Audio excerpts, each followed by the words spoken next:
I am so happy to be here. Hopefully the sound and everything is working and you can see like my hands, I guess, and my desk. Welcome. I've got to give a shout out to Derwood, who is the reason that we're going live, because he very kindly got in touch and was like, "Hey, how do you feel about going live?" Which was something I wanted to do yesterday. It didn't work out that way, and you know what? His request came at the perfect time because I have some time. I would have procrastinated otherwise. And instead, we are going to be here and we're going to have a good time. We're going to paint and just start off the week in a good way. Hey, everybody. Perfect. It's working. Okay, good. Good. You know what, Derwood? So did I. I needed this. I just love when we get together and we paint and we chat and we have a good time. And yeah, I'm glad that we're doing this. Gentle reminder as always to like the video if you enjoy these live streams. It does really help the channel. Also, I guess some reminders that there is a watercolor sale on at the moment. I have linked it in the description. It is an affiliate link, so if you do buy something, I may get a thanks from Jackson's. But even irrespective of that, if you were waiting for one, then this might be a good time to get it because it's like 15 to 20% off, which is quite good for us. In terms of like in the UK, normally we get like 5 to 10% off. We don't get those crazy good deals as everyone else does. So yes, I've linked that in the description. Other thing is that I have opened up my Happy Mail. So if you would like to receive like watercolor samples as well as a letter from me every other month, you can join my Happy Mail. I did ask, in the community post how many people still receive letters, and unfortunately not many do anymore. And this has been a really lovely way for me to like connect with people, to write to you, encourage you, but also to stay inspired myself. This is an example of like one that I have done in the past. Realistically, what I promise is that I will do 5 to 10 watercolor samples each month with a letter. That is what I promise. I quite often will do more than that. It's I want to set expectations so that it makes sense. That being said, if I'm inspired by something like this, this palette was the Impressionist palette, so I was very much inspired by Monet and Van Gogh, and we'd be doing lots of master studies, and so this one obviously has a lot more of those colors. Then I have done the Italy one, which was the last one that I sent out. And also it's less so about the number of watercolors and more so about like the quality of them. Are they expensive? Are they rare? Are they a way for us to like explore a new place together? Are they us doing comparisons? Like each one is different. This was the Nights and Shadows one. I don't want to show all of them, obviously, like but yes, so for this we were exploring cool and interesting dark colors and how we can use them in our artwork. And with each one, as I say, I just write a letter which people have really been enjoying. So I've opened it up so that if you would like to join, you're able to do so. Spaces are limited because obviously I make them myself by hand, and they take time. They are a labor of love that I enjoy doing. And as part of it, or as part of any of my tiers in my Ko-fi membership, you also get access to things like this: live streams that we do, Zoom sessions, art workshops. We have a Zoom session tomorrow, actually, because this month we're going to be exploring using bold, unexpected colors in our artwork, which is going to be a lot of fun, and it kicks off tomorrow.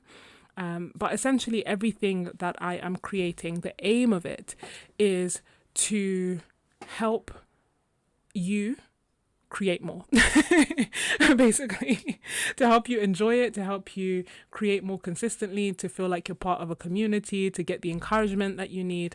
And the part of the reason that I'm mentioning it here is that more likely than not, the people who enjoy watching live streams are the people who enjoy being part of my membership, because by the nature of it, you enjoy the community aspect, which I'm able to do a lot more of in my membership. So that is also linked in the description. I will be making a few changes coming forward, but I don't want to say too much yet.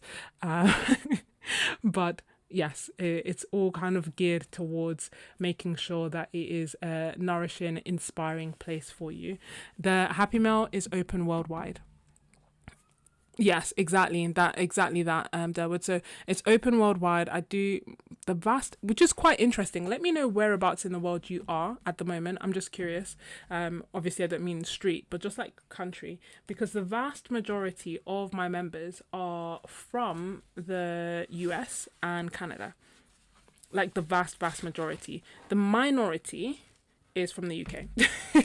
And I don't know why, given that I am like from the UK, you would think that it would be more UK people.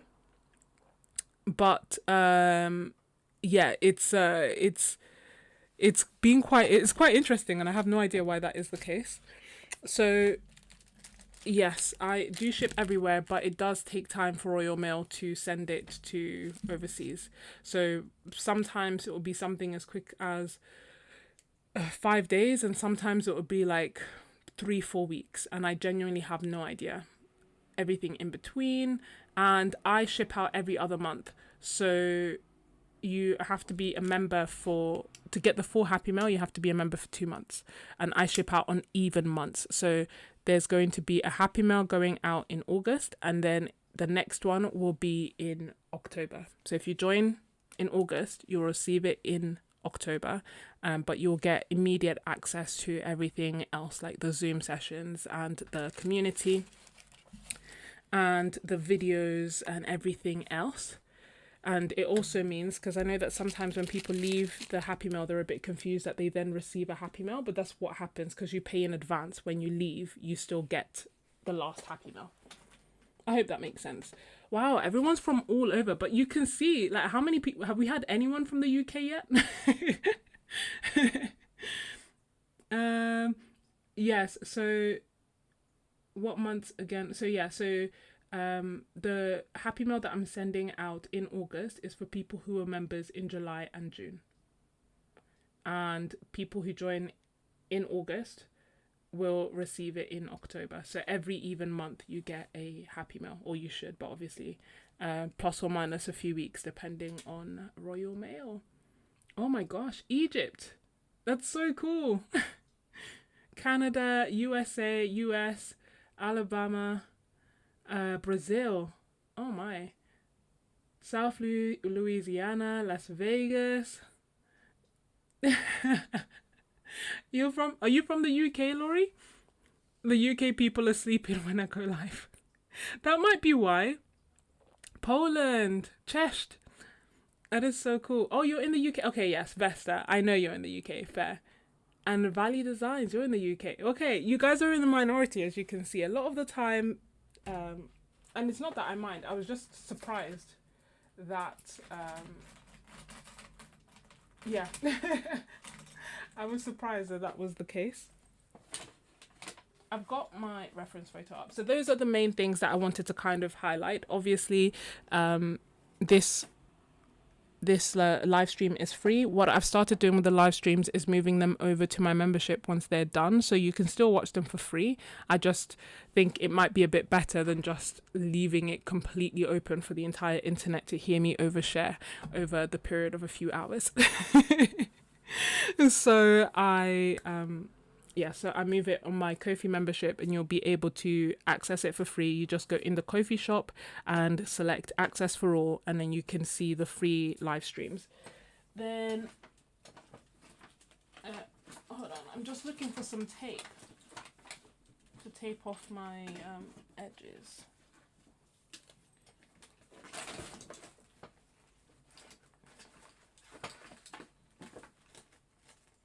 I don't know how I misplaced my tape. I did go urban sketching, so I guess that's how. But usually I'm quite good about keeping my supplies. Hold on. But yeah, use this time to like get your supplies ready, get your clean water. I have got a reference up for us. It is of Toulouse. all the references that I'm going to be sharing today are photos that I've taken myself from Toulouse. It was such a wonderful, inspiring time. I went there because there was an urban sketching symposium going on. I did not have a ticket for the urban sketching symposium, and thus I did not access any of like the formal activities. But at the symposiums, they still have like quite a few free activities and things like at least 1 or 2 sketch walks. The art markets are usually free where supplies are on sale, so that's also good. And also there are so many other artists who have the same idea and go there to sketch with other artists. So when I went there were over 1,000 people that did not have tickets, and we all got to like hang out and sketch together. I'll talk about that a little bit more. I just want to find my tape so that I can chat as I paint.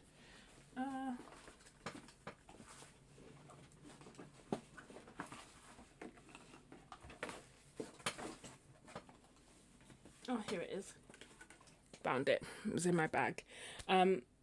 So yeah, so while there, I took a lot of reference photos, which is what you can see up at the moment. And this one was a photo that I took from the rooftop of Lafayette. So you get like a really cool view of the skyline of Toulouse, and I actually painted this while there, and you can see it again. This is a slightly different viewpoint. I guess it's actually this. Don't know if I'll do this exact one again.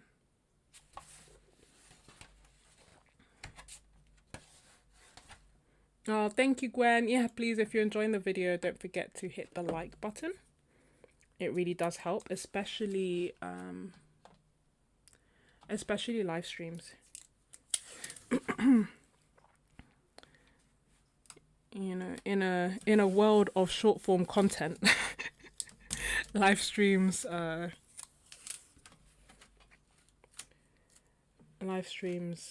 don't tend to do quite as well. I still do them though because I enjoy them, to be perfectly honest, and I enjoy being able to connect with you. And it's just something that, you know, short form can't do. Like, we can't have all these nice long chats. This is a live stream. I'm live, Gwashlog. Hey.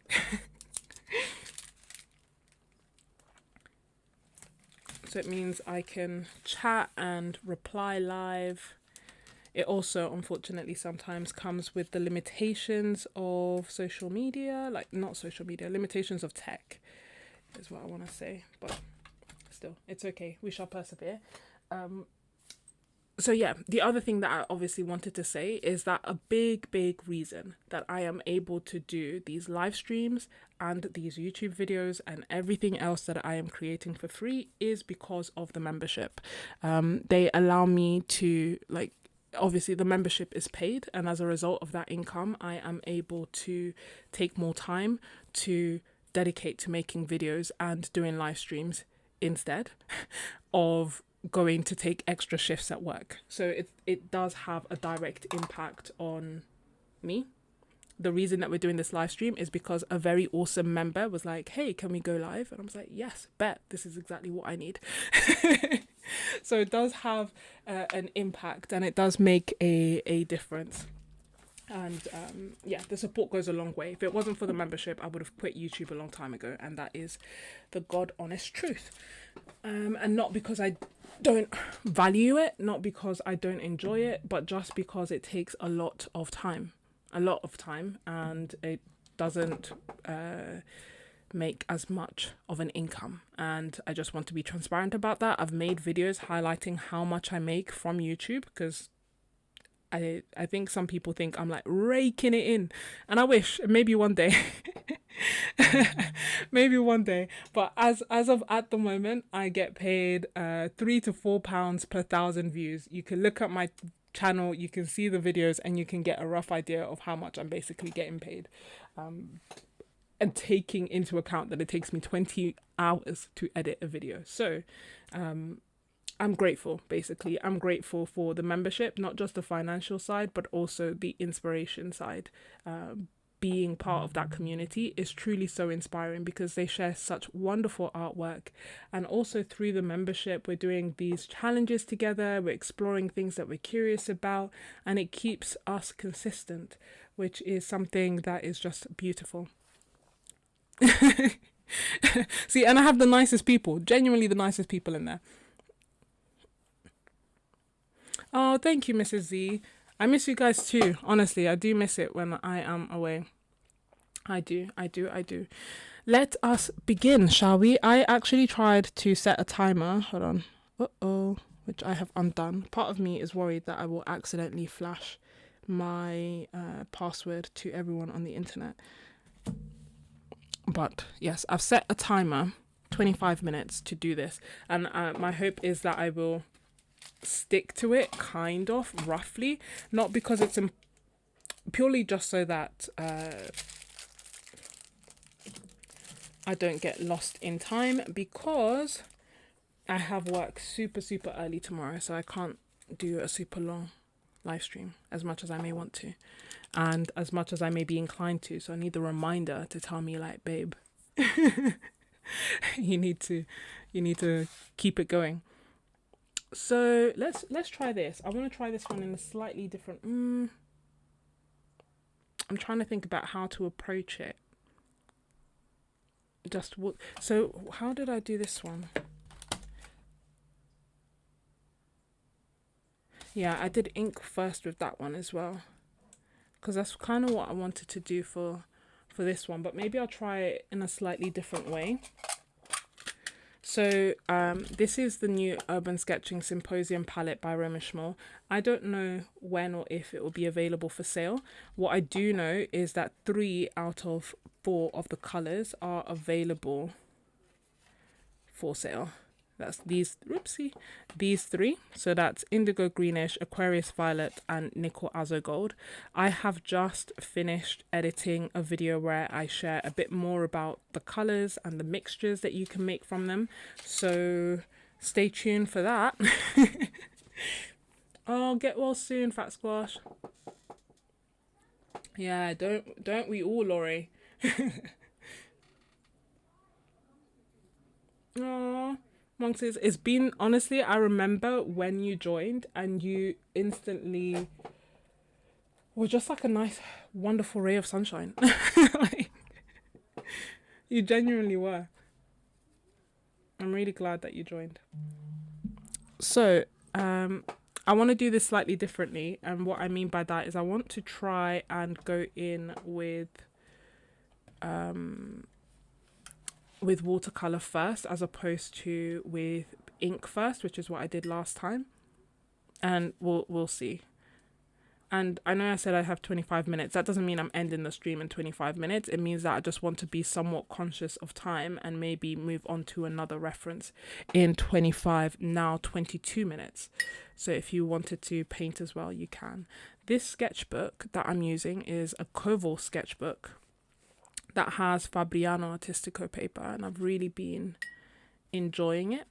It's the one that I took to Toulouse, and so it houses 90% of my Toulouse paintings, and that is, my aim is to basically try and finish it with paintings of Toulouse. So you're helping me do that. Thank you. So this palette has these 5 colors that I have up there.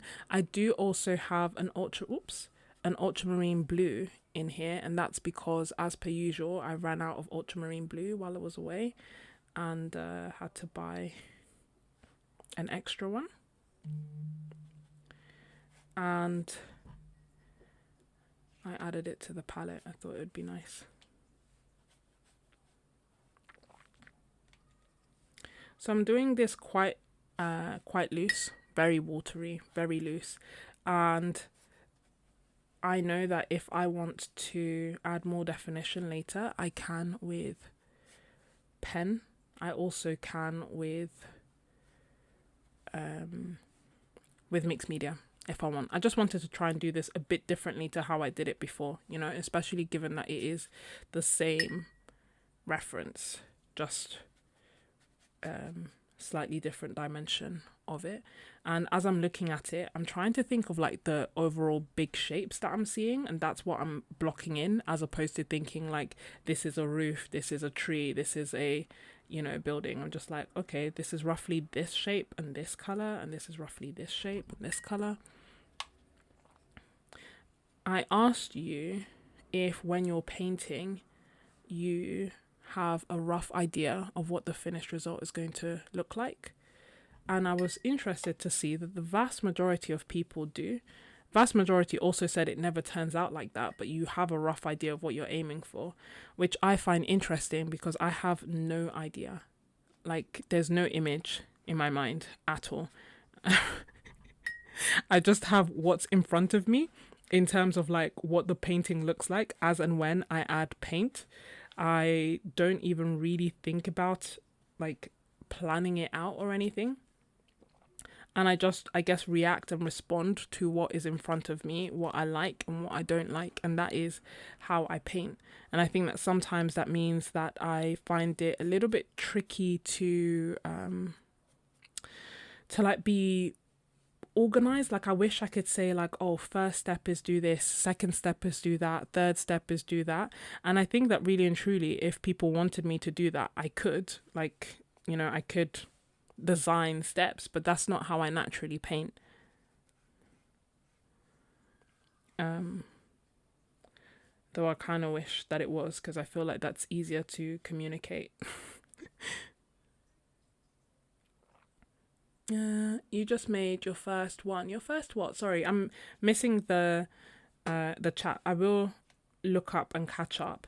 But this bit now, where I'm doing like a lot of things wet on wet, is probably the only part that is truly time sensitive, because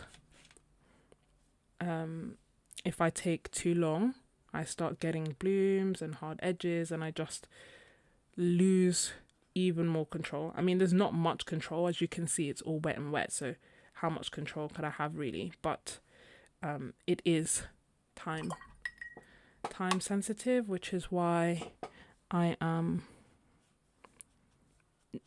not looking at the chat that often at this very moment. And once this bit is done, I will catch up. Equally, if you've said something or asked a question and I haven't answered, it's because I haven't seen it. So just ask again. I don't mind. It's not spamming. And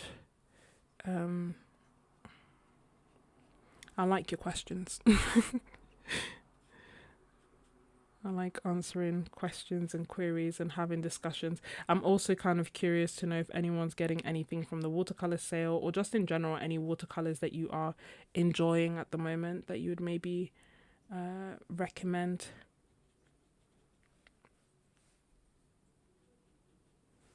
It's so funny because I'm like, I don't use orange in my artwork. Color I'm using the most, orange.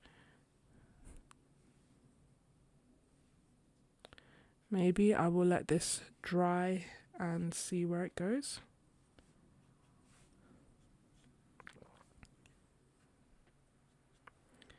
I say that as I keep adding details. How long do we have? 17 minutes.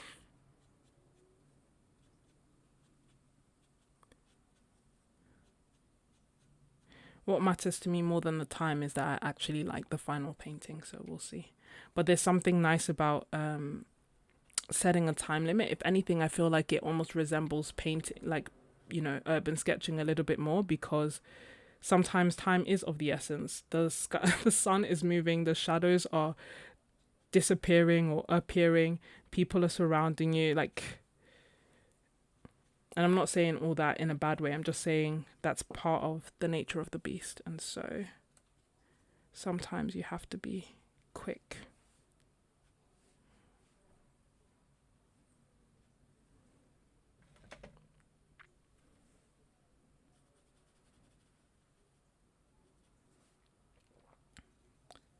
Can't stop, won't stop. While it's still wet, it's still like free to play with. So like here, for example, is all dry. So if I go into that, it's going to be wet on dry, very well defined. Whereas here, it's all wet on wet, so it's all kind of diffusing into each other. Okay, I'm gonna let that dry and catch up on the chat. How much did I miss? Can't believe everyone's from all over the world. Oh, hey Luthien, I hope you had a great birthday.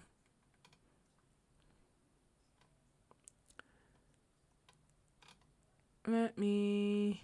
Oh, Laura here from Canada. Yeah, so far in this chat, I don't know how many people are watching, but we have one person from the UK. Plus me is 2. So there's 2 of us. So that does mean that, yes, my membership is international. Which is funny. When I did like a story. No, was it a story or a reel? I did a reel sharing, like, putting together the Happy Meal. And as part of it, I stuck down the stamp, right? And someone was like, wait, you're shipping, you pay £3.60 to send out a letter? And I was like, yeah, isn't that what normal people are sending? Isn't that how much it costs? But no, because I was partly confused when I was seeing like a lot of these, snail mail clubs. I was like, how are they doing this for like $7 when shipping is $5? Like, what's going on? Yeah, it turns out that Royal Mail is expensive, but it's the cheapest option we have, so it is what it is. Still worth it. When else do we get like nice, happy, joyful mail? Hey, from the Netherlands. Let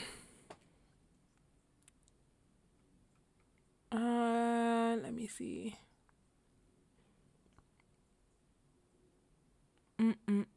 No, I haven't yet. I have asked to know, like, will it come to Jackson's? When will it come? Because the urban sketching palette from last year was on Jackson's, and in fact, even recently, it was still available on Jackson's on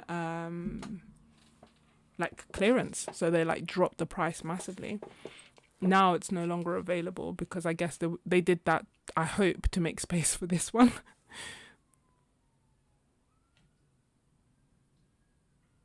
Oh, Laurie, you saw me in someone else's Toulouse video. You need to let me know who. I'd love to see it. I've really been enjoying watching like videos that people have made from their time in Toulouse.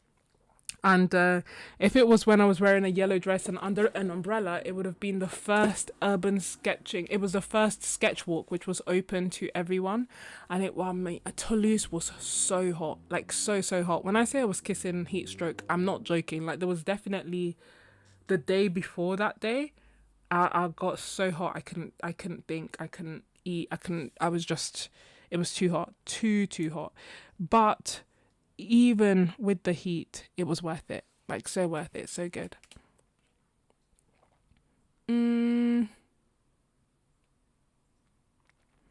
Yeah. Yeah, no, what, to be honest, the lives are always spontaneous. They're literally dependent on how I feel and how much time I have. That's literally it. So there's not much planning for the YouTube lives. For the Zooms and the members lives, then yes, I schedule those so that people aren't trying to guess when and where I'll be online.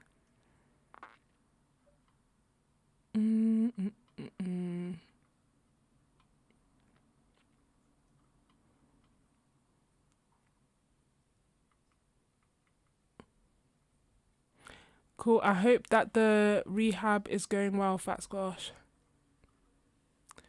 Getting there, pretty sure also. No. No, the stream is not ending in 25 minutes. But we have 11 minutes left for this painting. It's just to help me be aware of time.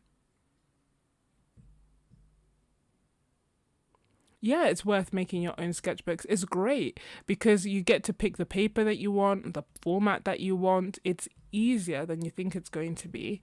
It does take a bit of time, but not a crazy amount of time. So if you're already the type of person who likes crafting things, then yeah, it's definitely worth doing.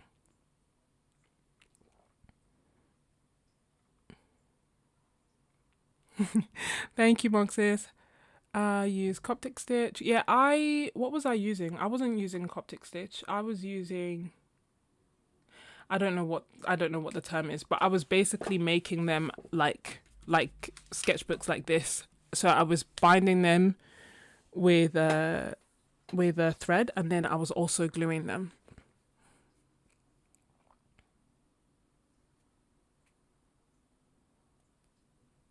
But it's not something that I also have hundreds of sketchbooks.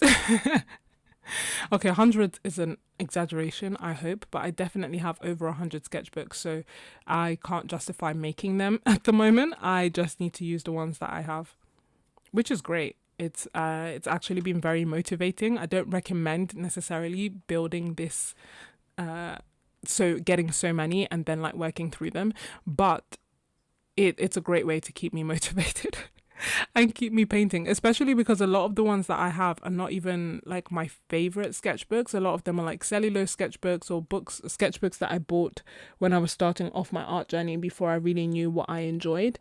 And now that I know what I enjoy, I have I'm just working my way through my favorites. Damn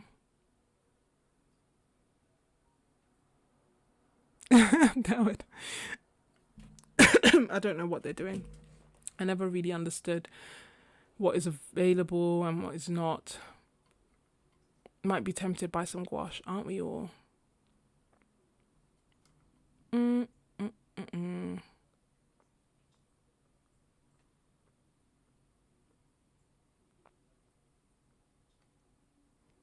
Oh, Margaret. Okay, 2 more people from London. Cool. Oh, I need to go and check. Yeah, Omar. So we went. We had a good time. Omar is one of my friends, and so every evening, because she was she was actually in the, like symposium and stuff, so she was doing the official stuff.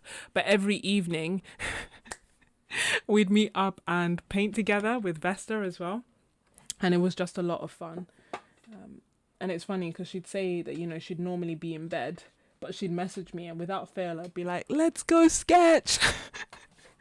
Especially because in the evening the temperature was a lot more, reasonable. I'm just waiting for this to dry, but it's taking a while. I haven't got my heat gun.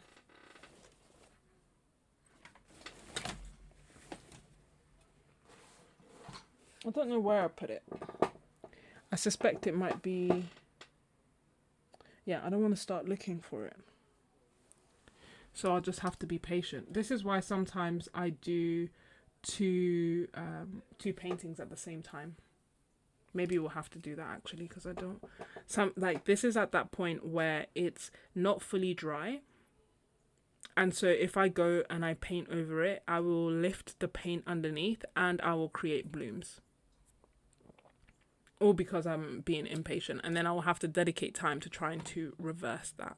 So let me see what the next reference is. I don't want to do that one. Kind of want to do this one. This one, or let me see. Oh, I like that one too. We've done that one already. Oh, I like this one, but I kind of feel like, will it work as just... Will it work in this orientation? I've painted this so many times. So many times. So why not do it again? So I'll be going back and forth between the two, basically.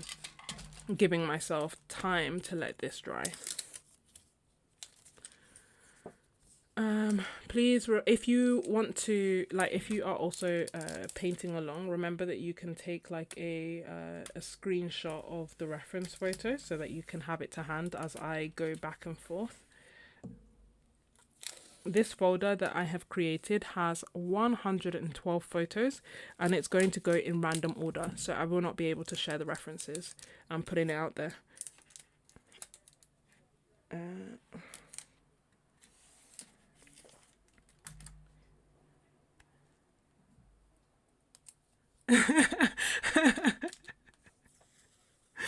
Yeah, Vesta, see, that's the thing. So, but she loved it, really. I'm sure she loved it.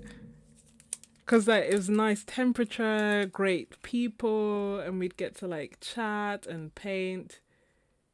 It was a lot of fun.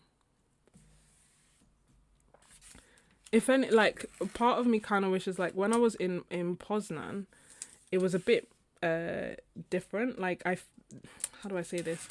It was almost like we had a base. So every evening I would go back to the hotel and there would be lots of people there as well. And I would invite them to join me and sketch, and we would all just chat and sketch. And because a lot of the people were staying in the same hotel, it would kind of mean that as they are on their way to, you know, go home or go to bed or whatnot, I would be there and I'd be like, hey, why go to bed when you can sketch? And they would join in and start sketching, which was great. In Toulouse, it was different because I wasn't staying in that main hotel. And even when I would go to that hotel, there weren't that many people there sketching or anything like that. And so it meant that a lot of the time, the people who were coming sketching with us were friends, which is great. But it was different. Do you see what I mean? In Poznan, I was making new friends and inviting everyone to sketch. In Toulouse, I could only invite the friends that I already had, which meant that I was having a great time. But I wish I could have encouraged more people to sketch, basically, I guess is what I'm saying. Because I find that, you know, when you invite people, they love it and they have a great time, and it's nice to make people feel included. So, but yeah, I had a lot of fun, a lot of fun. And a lot of the time, if you saw people sketching in the middle of the night, it was I. Also, because I'm not really a morning person, so I would sketch at night because I would know that in the morning I'm not waking up early to sketch before the sun is scorching.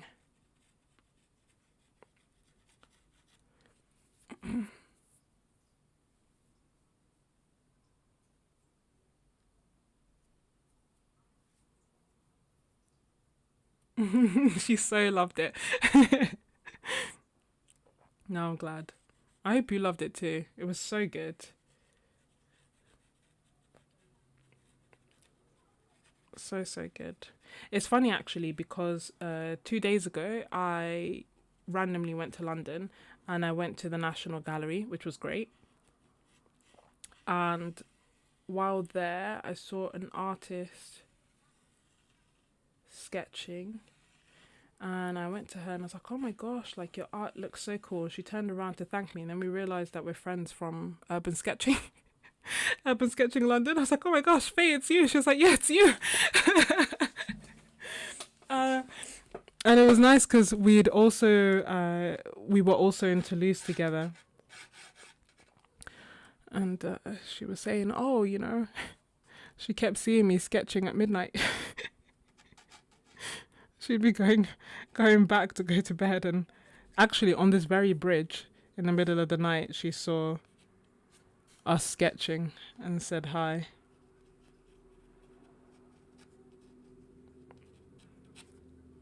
I am sketching this out. Part of me is kind of thinking that actually maybe, so with this one I just went with watercolor. I'm thinking that maybe with this one I will go with pen and see. I'm enjoying sketching. I will paint it. It isn't too nice watercolor paper not to. Although I did do a drawing in here. This is like, can you see how many times I've painted this one thing? Here it is. Here it is in the distance. Where are you? Here it is again. Here it is at night. That's when I saw Faye. Anyway, all this to say that I did do like a drawing that was just ink. Thoroughly enjoyed that. Oh, yeah. She's a regular. She's really good. She goes to a lot of the urban sketching events. Oh, it was genuinely so funny because I was like, oh my gosh, your art is so cool. She turned around, she's like, thank you so much. And then we both looked at each other's faces. We're like, wait, it's you. And then unfortunately, it was closing. so we had to leave. But then I also saw she was with two other urban sketchers, so it was just nice to be able to chat with them and catch up.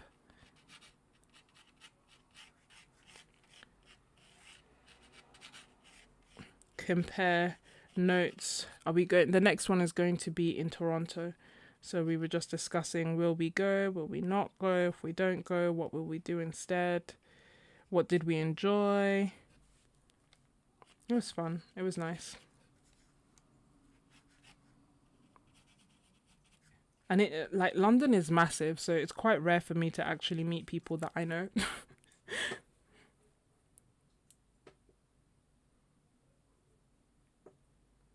Thanks.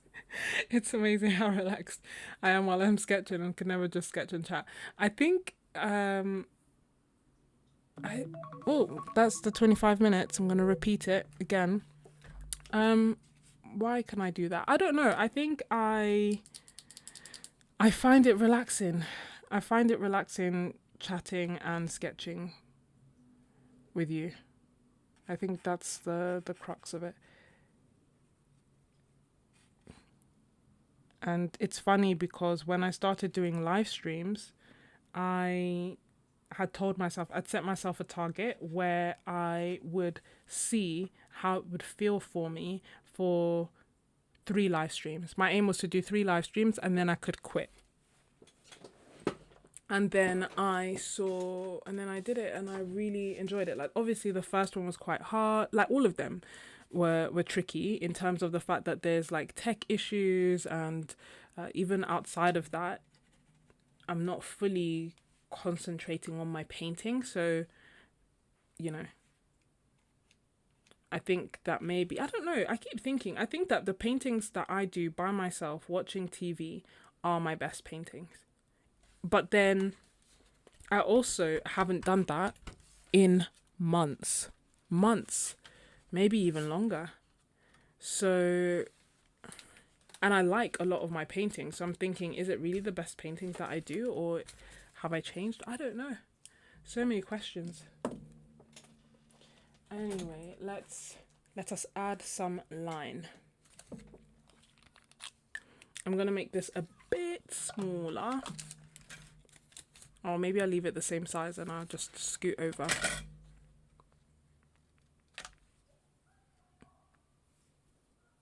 Toronto. Yeah, so I keep seeing people say, so I say Toronto, and then I keep hearing people say Toronto. But either way, I don't know if I'm going yet.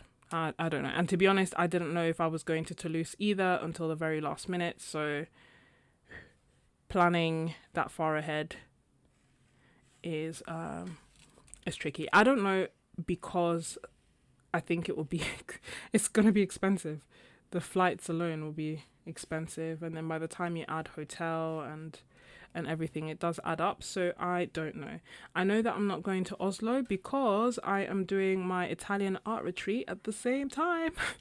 So I will be in Italy having delicious food, 3-course meals, staying in a private hotel with a pool, incredible people, and we're going to paint for a week together.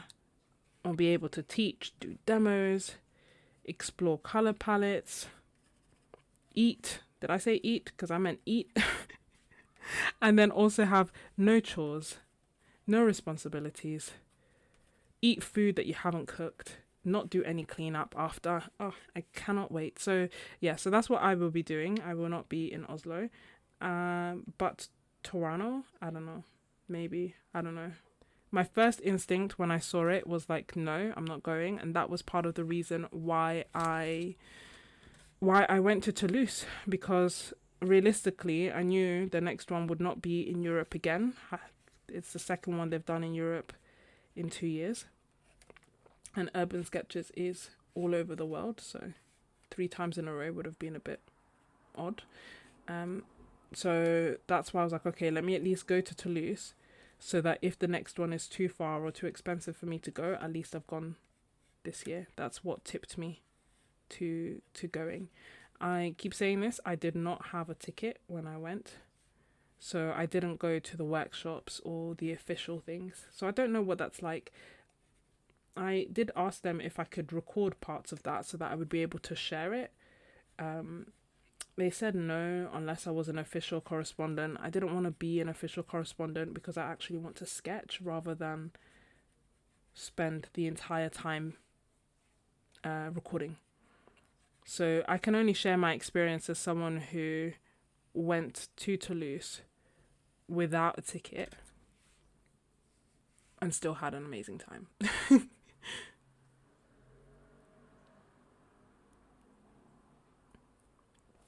Yeah, we'll see. So I definitely want to do another art retreat in the UK. I haven't started organizing it yet. Uh there is a sometimes running joke of like, do I work? And the answer is yes. Yes, I do. So it makes it a bit tricky to plan everything ahead to, make time for art and also my job.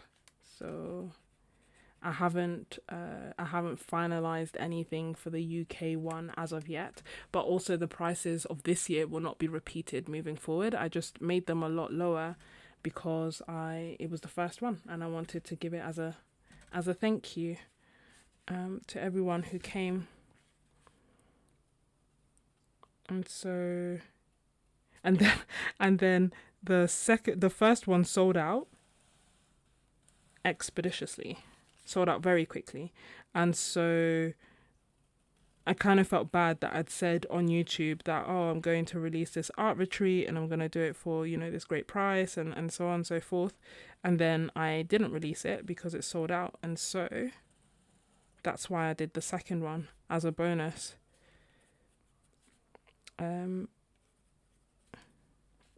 With a similar price. But I don't know what the future ones will cost or will be, but the main thing will be finding the right accommodation. Or rather, the accommodation is always the main cost. Gosh, can't wait until, we're all rich and we don't have to think about money. We can just paint, buy art supplies, and travel the world while painting it. Is that too much to ask? Sorry, I know that my hand is kind of like blocking what I'm doing. Is that delicate balance of like, I want to be able to show you what I'm doing, but also I don't want to draw nonsense because I am moving my hand in an unnatural way in an aim to have it on the camera, So it's kind of like a little gentle balance. Oopsie. We'll see. I quite like it. It does feel a bit more rigid than I was hoping for, but it's not bad. Like, I'm not mad at it. I just wonder.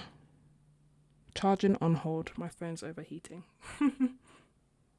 Oh, sorry. I am using the Sailor food nib.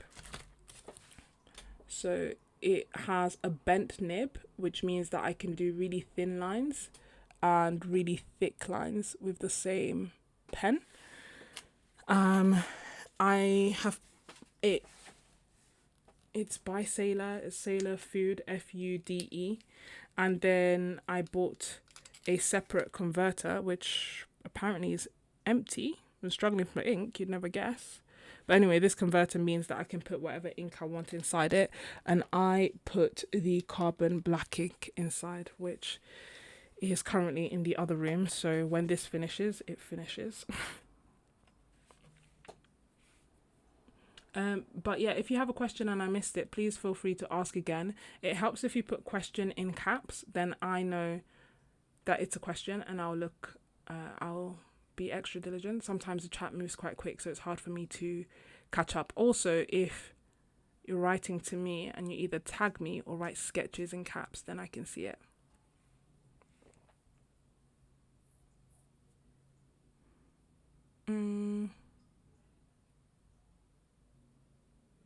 Ooh, you got a new batch of Rem and Schmalls from the Jackson sales and you're having fun swatching them. That sounds so cool.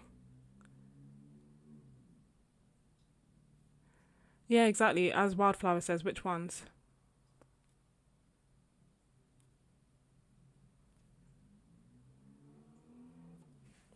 Consider Suffolk. Oh, I just realized I had no idea where Suffolk was because I was thinking about going there this weekend. And then I looked on the map and I was like, that is not where I thought Suffolk was. I couldn't in the end. Like the event I wanted to go to, I was so confused as to like how to register and how to be a part and how not to be a part. And I was like, I just want to know, like I just want, simplicity, like book this ticket and go here. And I was just too confused. And in the end, I was like, okay, fine. Remember I told you I would either go to Poland. I wasn't able to do that. There was some last minute things I had to deal with, like personal stuff. And the alternative was go to this Suffolk. I was too confused by how to sign up, so I didn't go to that either. And the third option was to enjoy my rent, which is what I did.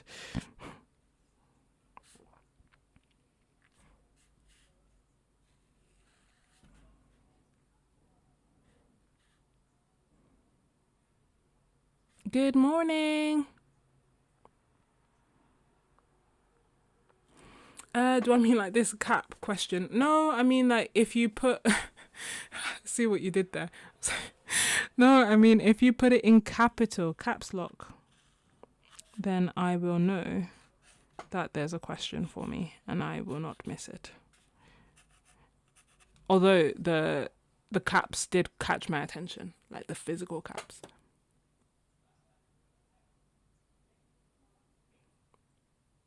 Or Vesta, the registration for what? J Joy, do I think I'll go to the 2027 symposium? Honestly, I don't know. I would love to, but I would have to sit down and work out how much it's gonna cost me, and also just like my work rota. Can I go? Is it feasible? So I don't know. I honestly, I think it's such a great and wonderful experience to go and to be part of it. And I say that whether you have a ticket or don't have a ticket. I don't know. I will say that I've never been to Canada, so I don't know what Toronto is like. So I don't fully know what it would be like if you don't have a ticket. And what I mean by that is that in Poznan, it was lovely. It was fantastic, and I'll tell you why. It's small. Just pre-wetting some of the paper. It's small, and so it means that everything was kind of like local, like in the same place. Do you see what I mean? So like you walk and you see Sketches, you walk again, you see more Sketches. That's pretty much what it was like. In Toulouse, it was similar, but a little bit, it's bigger. So in Toulouse, maybe you don't see as many Sketches as you did. And so it didn't quite feel, it wasn't the same, like it wasn't the same vibe. In Toulouse, it was, sorry, in Poznan, it was a bit more close-knit. And it was a bit easier to like spot Sketches and join them, and so I feel like the bigger a place is, the harder it kind of is if you don't have a ticket to just meet up with people that you essentially don't know and sketch with them, purely by the fact that you don't know where they are, you don't know where they're going.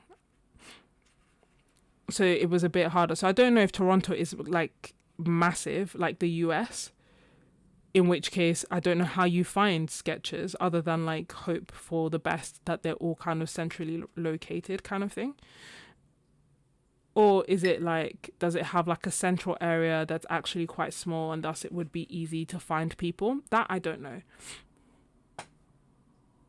Hey, good afternoon. Hi, William. You finally made it. Hey, Meryl. I'm glad you made it too.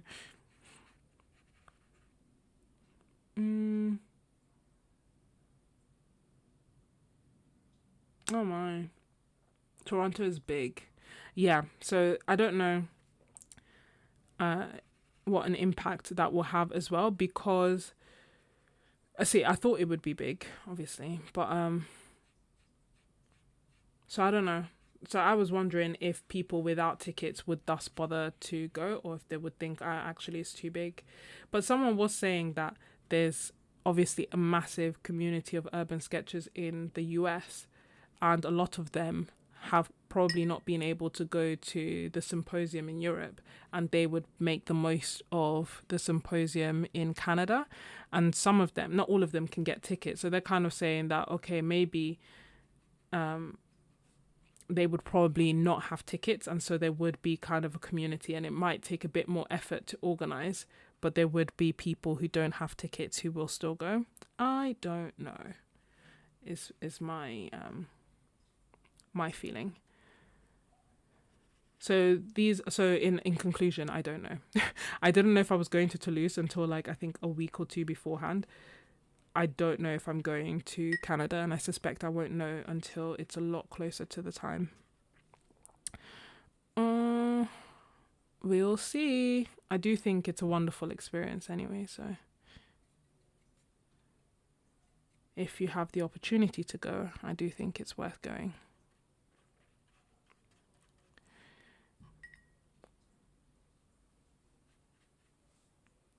Where are you, Brown? Is anyone here like definitely, going? I've spoken to, it's so sweet. You know what? When I was there, I haven't recorded much of my time at the symposium, to be honest. And that's because I wasn't going to make a video. I was literally like, let me just go and chill and paint. And so I wasn't going to make a video. I was just going to chill. And then 13 people came up to me, as in not at the same time, but through the course of the symposium. 13 people came up to me and said that they had come because they'd seen my video of Poznan, and I had said that they could come even without a ticket, and so they decided to take the leap and come. And it was amazing. Like, one was even from Quebec, so from Canada. And I was just like amazed that someone would do that. And I was so, well, first I was like, are you having a good time? She was like, yes. I was like, okay, thank goodness. But it was just so moving and touching to know that because I'd made that video, people were having this really wonderful experience, and also kind of shocking to know that people would trust my opinion so strongly so as to risk taking a transatlantic flight to attend the event. I didn't take it lightly at all. So anyway, that's at that point I was like, okay, maybe I should record it, because who knows, there might be someone else who's waiting for that video and who's going to go and have an amazing time.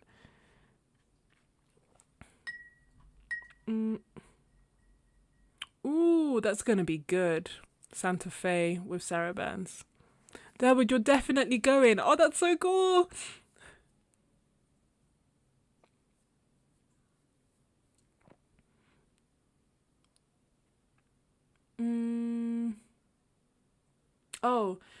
So the palette this is like a phone holder, and the hook is purely so that if I want to like hook it to a bag or something, I can. My friend came up with the idea, and then also what was on the hook that I need to find because I've misplaced it is that she'd created like a 3D printed cap that attaches to a water bottle so that I can not this one, but like the Pentel water brushes, so that I could basically attach it to this and have that ready to go and ready to paint. So that's what that is for. She made it for me, and I like the color yellow, so she gave me yellow. So I haven't actually used it as intended.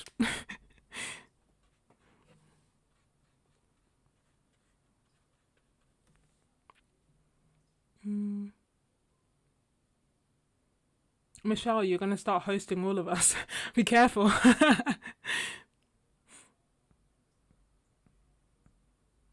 Oh, Luthen, you're definitely going. Oh, Michelle, tempting us all.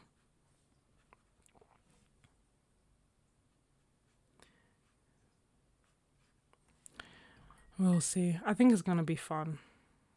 If anything, like, when you go to, or when I go to events like this afterwards, I'm kind of like, not not sad per se, but it's almost like, oh, what do I do now? Like, I went from painting every day to not, and I really missed being there, and I missed being with, with people and just painting and having a good time. I really missed it. And so doing live streams like this helps with that, because then it's like, okay, I'm with cool people and we're painting.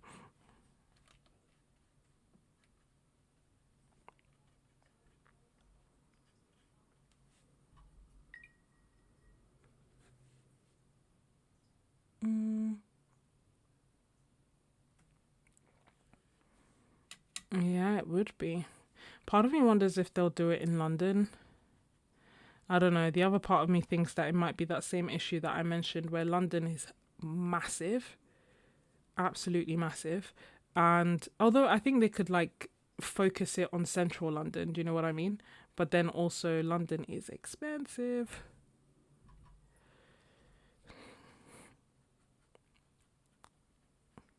So, but then again, so is Toronto. So why not London? But London is more expensive.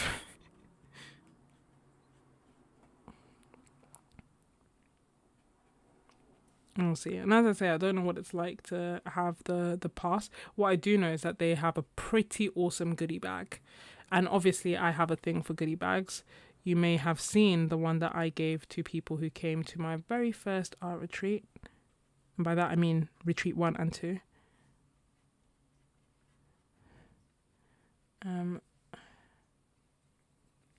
I think there's something so nice about giving gifts. Okay, let me.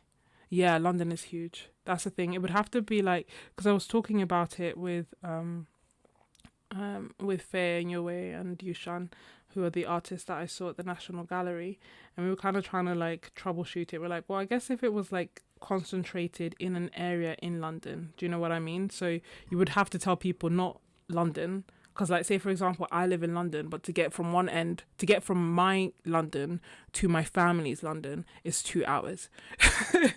So London, as in like drive or public transport, London is huge. So it would have to be the kind of thing where we say like City of London, or like I think City of London would have to be the key thing, like actual central London, where you are, near St. Paul's, near Trafalgar Square, near like all those areas. They're kind of walkable. Like I walked from St. Paul's to National Gallery in 35 minutes. You'd have to like send this is the square footage of the area that we are calling London, so that people don't book somewhere like, I don't know, Tottenham, and think that they'll be able to actually reach the event.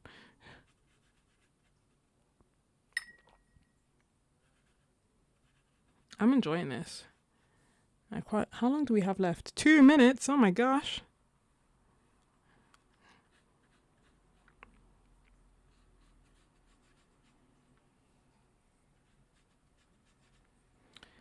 Take some of that brown. Take some of that yellow.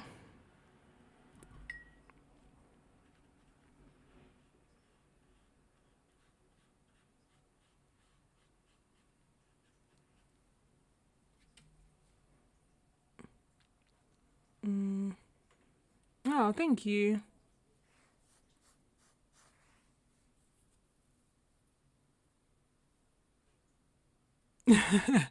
Yeah, I mean, um, the Jacksons is it Pearly? Still, is it Pearly? Or no, or Putney? It's Putney. Still technically London. Like it's massive. And I didn't even really think about how massive until like I went to, Poznan, or like Toulouse felt big, but I was still able to walk around from place to place. Good luck trying to do that in London. Like you can walk in the central bit, but you can't walk from North London to South London, for example.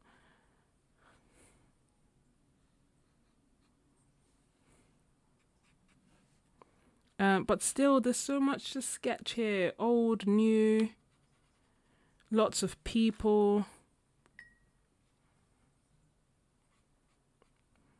I'd settle for it in the UK, to be honest. Doesn't have to be London. Just somewhere that's easy for me to get to.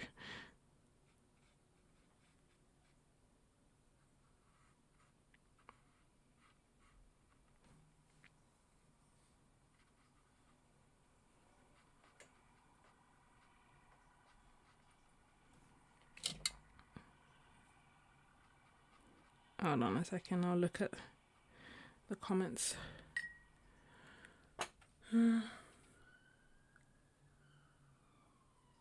No, I want to leave it blank.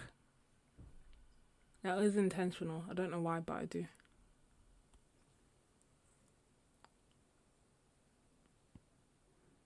When am I coming? Arting about. Hey, Nathan. Oh, there we go. Time's up. I'll do another 25 minutes, and I think that will be the final one. I would love to come to sketch in Barcelona. You know, I went there many years ago before I was sketching, and it felt like one of the happiest places on earth. Like, I can't explain. And bearing in mind, I've traveled quite a lot, but it literally felt like such a happy place. And so I would love to go back, especially now that I actually paint. And I know that they have a big urban sketching community. So it's not a question of if, but a question of when. Maybe even next year. Because part of me was thinking, if I can't go to Canada next year, maybe I'll go to... Can't go to Canada, can't go to Oslo, maybe I'll go Barcelona. Or... Yeah, that was, I guess, the other option, Barcelona. Unless anyone has any... Or Germany, but Barcelona's high up on the list. I think they have like a 2-day event. Which is why, like, I knew about it this year, but I was like, it's a lot too organized to go for 2 days, so I didn't go. But part of me kind of wishes I had, because it did look really good. So maybe next year.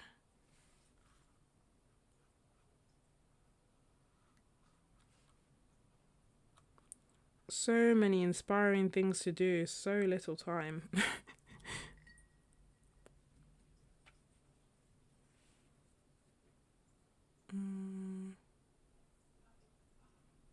Do I have a list? No, I don't have like a physical list, although maybe I should like create one. We were talking about actually doing one. Urban Sketches has a calendar that they update. I just have like, I guess, a list of places that I've been to that I then kind of try and keep an eye out for to see like, oh, is it happening again? And then occasionally friends will tell me like, hey, I'm in Barcelona, this is happening, do you want to come? Or yeah, that's pretty much like, I'll go to one event and then learn about a different event and so on and so forth. That's how I went to when I went to Geneva. That's what happened. I went to Poznan, and I can't remember why I went to Poznan, but I went to Poznan, as in like, I can't remember how I found out about Poznan. And then in Poznan, I was told about the symposium in Geneva, the Swiss symposium. I was like, okay, cool, I'll go there. And that was like, I think 2 weeks later. So I went there, and then while there, I made some friends, and then they told me about Barcelona. I couldn't go to Barcelona, but I did go to Fabriano, which I knew about from the year before. And while in Fabriano, I learned about... To be honest, I don't know. Like, sometimes I'll be scrolling on social media and I'll see like something mentioned, and then I'll just see if it's what I'm interested in and follow it through. And that's also how, like, when I went to Rome, I think I found that on Instagram. It wasn't... No one had told me about it.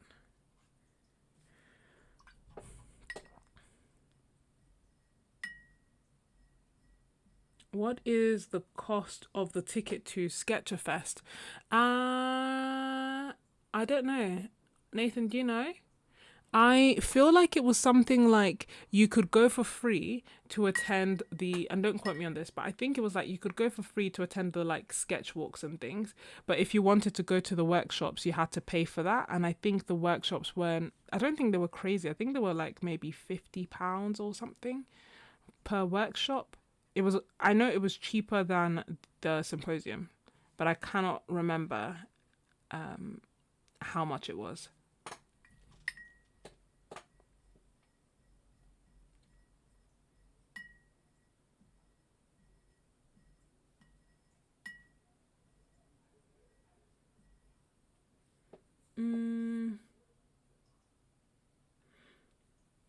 But I went to the 2-day event. It's called Sketchfest. Yeah. So I think there's like Sketchfest in Barcelona and then there's Sketcherfest in Seattle. Oh, was it 100? Oh, thank you. Single day was 100. Was that for Sketchfest? Vesta?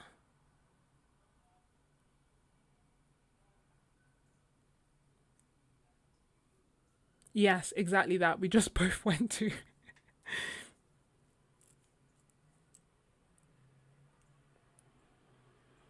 I didn't get a goodie bag. I just saw other people's goodie bag. Don't worry. I saw other people's goodie bag. I didn't get one. The free supplies. So I did get some free supplies, but they were gifts from like my friends. So some people had goodie bags and were like, okay, I don't, use this, or I don't want this, or, and they would just like give me some of their supplies.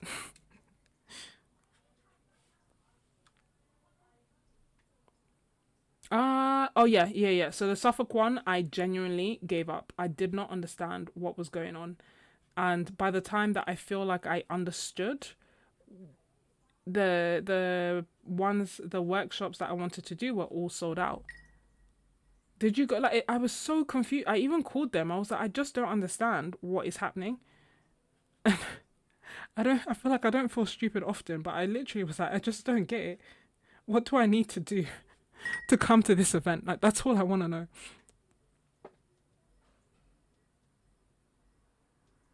Oh yeah. No, don't worry. I reset the timer. It's on 18 minutes. The final timer. But the thing is that this painting is beautiful, but the other one is far from done. Maybe not that far. Yeah, no, it's far from done. I can't even pretend.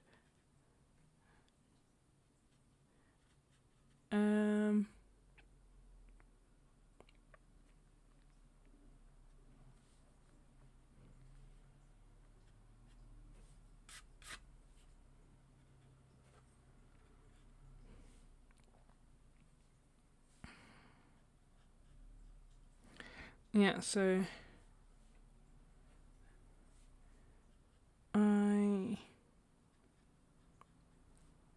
no, it's fun. And the thing is that there are like watercolor events, as well as the urban sketching events, as well as plein air events. There's so much available now, and I don't know if it was always the case. I don't really know what has prompted it. Maybe it's 2020, whatever it is.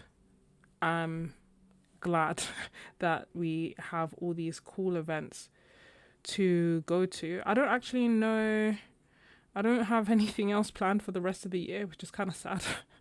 Sad to think about. But, maybe something will come up. The way that I'm wired right now, I'm like, you know what? All you have to do is tell me where, when, and if you have accommodation, I'll be there. I'll be there. I don't know how to like put a post on Instagram to basically say, if you're doing an event and you want me there, just pay for my ticket, my accommodation, and I'll be there without, getting kidnapped.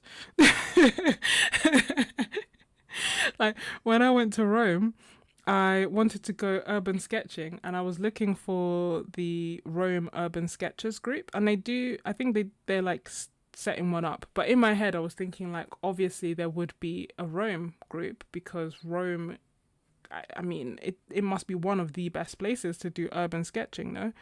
So I was looking online to try and find like their group, and then I saw one Instagram, and it had, I think, like, I don't know, 30 people in the group or something, which is not, I would have expected more for like a legit group. So I was like, do I message them and tell them like, hey, I've come to Rome by myself and I want to like go urban sketching. Shall tell me where to meet and I'll meet you there. or, or is that like the start of the movie Taken? So I didn't in the end. Mm. How much are the workshops in the big sketch event in Toulouse to budget for next year? They are like I want to say 3 to 600 pounds or euros. They're not cheap, and they vary. So you can get a sketch pass, which means that you can go to the sketch walks, the opening and closing ceremony, and you get, I don't know if you get access. I think you might get access to the demo or a demo as well, and maybe like an activity. And you also get the goodie bag. And then on top of that, like there's the option of 1 to 4 workshops. And that is what determines the price. One of my friends got the sketch pass, and they were saying it wasn't they're not going to get it again. Like it kind of seemed like it's better to either get the workshops so that you're actually getting to paint and sketch with these incredible artists, and you're doing like, I think it's like a half-day workshop or 3-hour workshop with them, and like learning different techniques and actually doing that. So it's either worth getting a workshop pass or going for free is what he was saying, because you with the sketch walks are not guided. So it's not like you go there and there's an artist kind of saying like, oh, this is what we're going to sketch together or anything like that. It's that you get given the locations to go to, and maybe someone will walk to the location with you. So he didn't really see it as like that valuable, whereas the workshops are valuable. Do you see what I mean? And ultimately it was like, well, you could just do that with friends. So I don't know, but I think that would be worth considering. So if, from what he'd said, for me it was like, okay, if I had the option of getting getting the sketch pass or going for free, it's better for me to just go for free, unless I really want the goodie bag, or unless there's something that I really want to do in the either like demo or activity.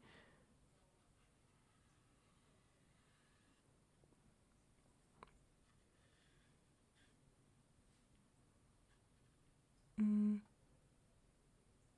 Yeah, you do get a demo with a sketch pass.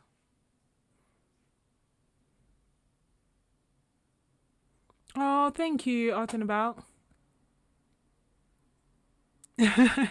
Welcome, Pippa S. I'm glad that you're here. All right, I will leave the replay. It will be available on my membership, free, but on my membership nonetheless. I don't know if that will. I don't know how long. I'm trying to do it as a way to see like, oh, if I feel more comfortable with doing live streams that way. Because I'm like, I just overshare all the time. I mean, the solution could be that I could just share less and just, paint. But for now, I just talk freely without concern, and then I share it on my membership, so that at least it's not, completely out there.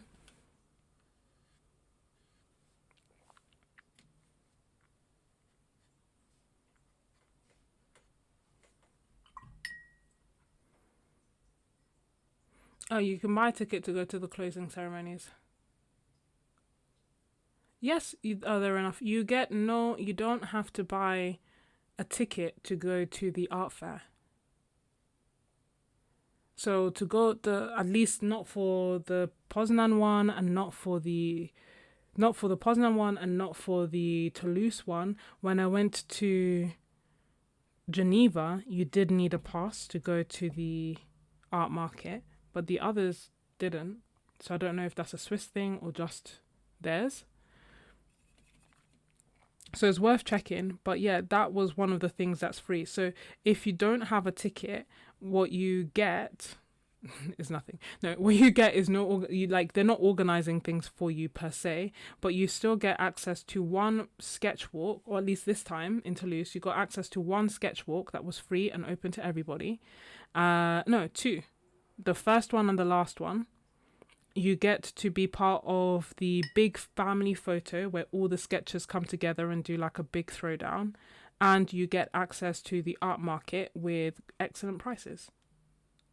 The things that you don't get is you don't get the workshops, you don't get the demos, you don't get the activities, you do not get a goodie bag, and you do not get access to the opening and closing ceremonies unless, like Nathan's just mentioned, you buy those tickets separately.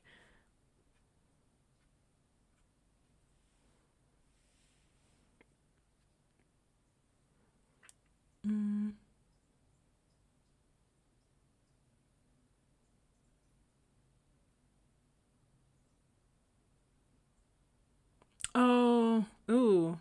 I just saw your message there, but so you got the vegan watercolors to try the Aquarelle de Provence, and some of them smell sour. That's not, that they shouldn't smell like that. I don't know. You know what? When I saw them swatched, I didn't like the look of them. To me, they look like they might be a bit more opaque. And so I didn't get them, but now with your confirmation, they will not be on my to buy list at all.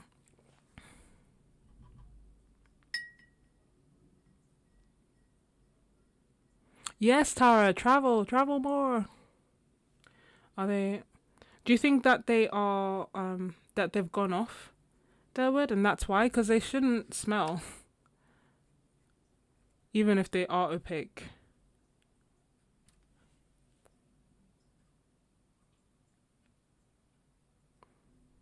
And if they have, do you think you can then get your money back?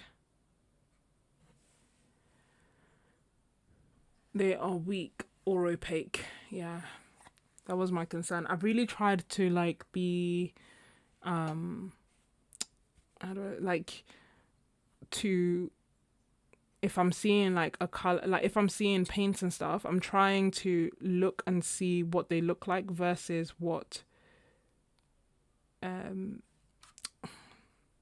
like I'm trying to figure out how to like fully express it. I feel like a good artist can paint with anything. Do you know what I mean? So I feel like sometimes I'll watch an artist use a supply that isn't that good, but then what they create is so good that I feel like, oh my gosh, this is actually going to be like amazing. I'm now wondering if maybe I should do this blue and just leave the white space here. Or if it makes sense that the white space is also there. But yeah, so I feel like I'll look at their artwork and be like, oh my gosh, their artwork is amazing, thus the supply is amazing. But I'm trying to learn to separate that and to really look and see how is a paint performing. And that's, so the Provence ones to me looked opaque. The Chardin ones did not look that great either. I just like the look of the palettes themselves. Yeah. And also it's got to that point where I feel like I have so many watercolors that I don't need to buy things that I am not sure about anymore. And before I'd be like, someone would be like, oh, what do you think about this? Or, oh, what do you think about that? And I'll go and I'll buy it and I'll test it out. But yeah, it gets expensive real quick. So now I'm just like, okay, these are the ones I have. These are the ones I like. These are the ones I can share an opinion on and nothing else.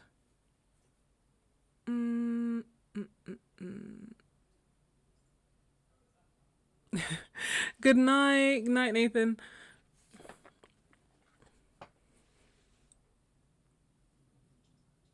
Bye, Wildflower. I'm sure. Oh, damn it. Yeah. No, but that's the thing. If they have a smell, then they might be. I don't know if they've probably gone off, especially if it smells sour.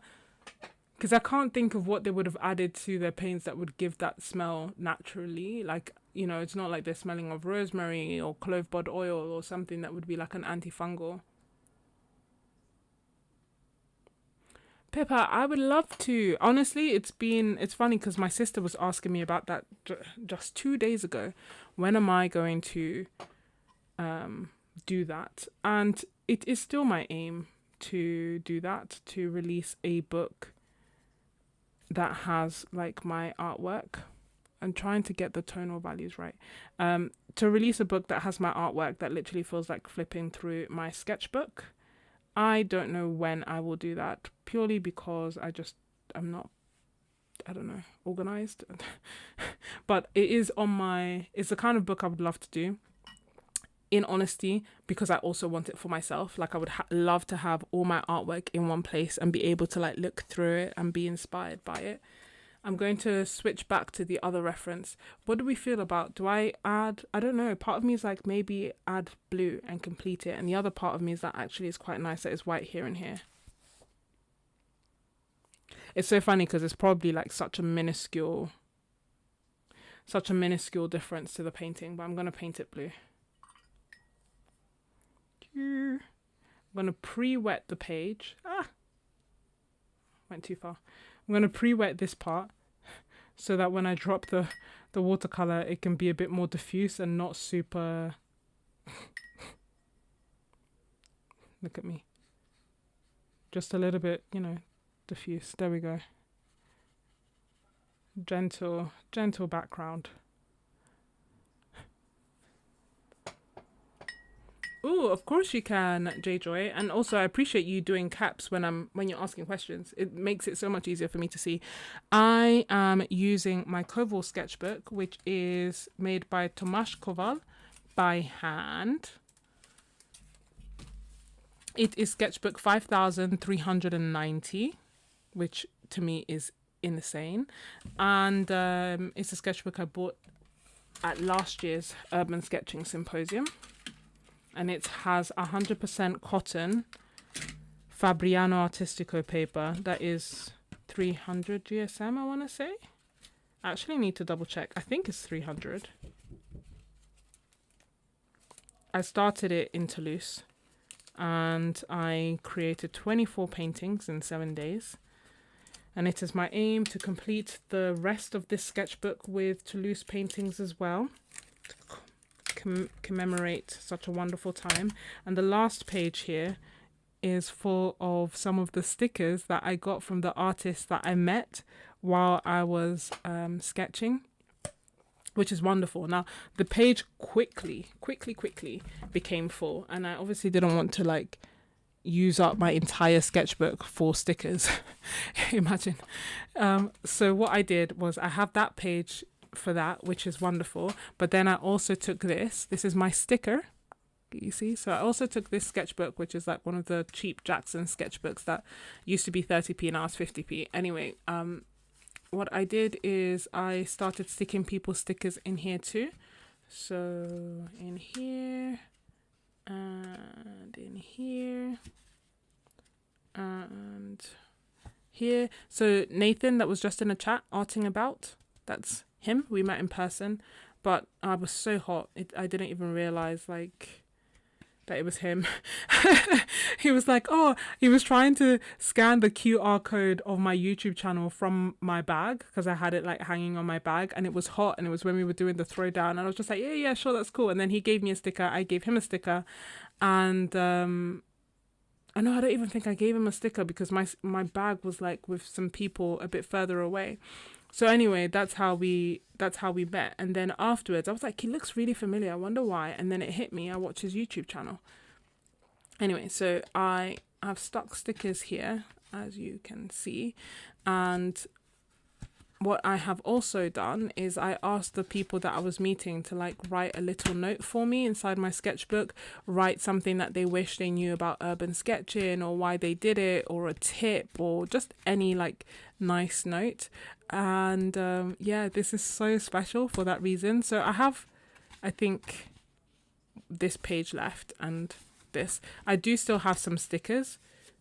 as and when I look through like my art supply stickers fall out and stuff. So I will look for more stickers to complete it. And then I think what I will also do is with this last page, the same thing that I did with this page, which is print out, I don't know if Vesta's still here, but print out some of the photos from from my time there, basically. Because it was so nice. Like, it was such a good time. And yeah, so this is like the different sketching sessions that we had through that time in the absolutely scorching heat. So what I will do is fill out the rest of the sketchbook, which is just this page really, and maybe this one as well, but fill it out with some photos from Toulouse, and then that will be complete.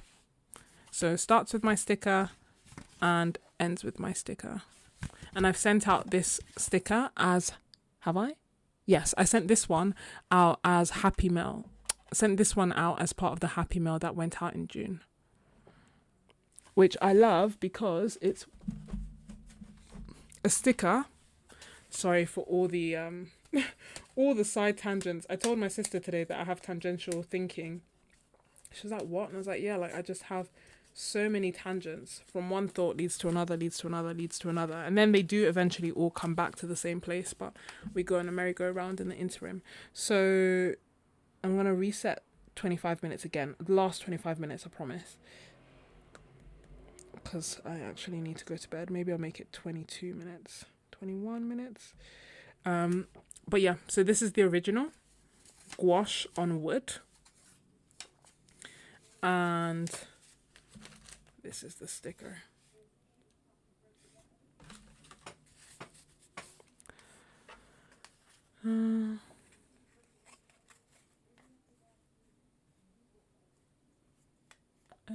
Oh yes, hey Danielle. You know what? I was just mentioning you earlier on. I was like, oh, and I've met these wonderful people. And you're the reason that I actually started making videos in Toulouse, you know, because I saw you that the first day, so the day before the symposium started, and you told me that, and then I was like, oh my gosh. It just really touched me, and that's why I started recording. So I haven't like recorded the full experience, and to be honest, I don't even know what it's going to be like when I put it together. I record without thinking about what it's going to be like. I just live my life and record a few snippets and then try to put it together in editing, which is why it takes me so long. But the reason that I did the art haul video and the reason that I also did other videos were because of you. So thank you. And the 12 other people, but thank you. You were the first one. Yeah, I have an early start. Yay, Virginia! It's been a while. Welcome.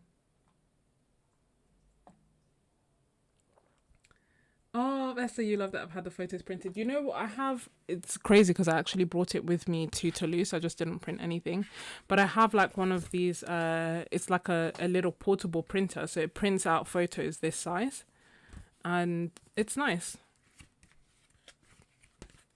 And look, I have your wise words here. I haven't read all of them, which is why I'm covering it in case, like, I don't know. I don't think anyone would have written anything wild, but I share my name with everyone when I meet in person, and obviously I don't do that online, so a lot of them are addressed to me. Some are not.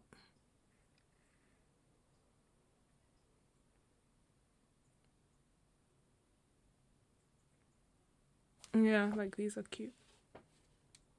It's so cute. Honestly, I love it. I love it. I love it. Yeah, it's very special. I don't know where to keep it, but I guess maybe once this is done, I'll keep it with this sketchbook. So all of this is Toulouse. So I have these 2 pages left. Obviously this, what am I doing? We need to go back to the other photo. So if you are continuing with this, please screenshot now. Or forever hold your peace, and I will move on to the next one.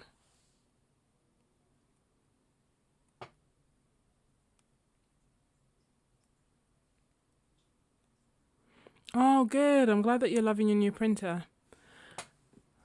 And happy birthday.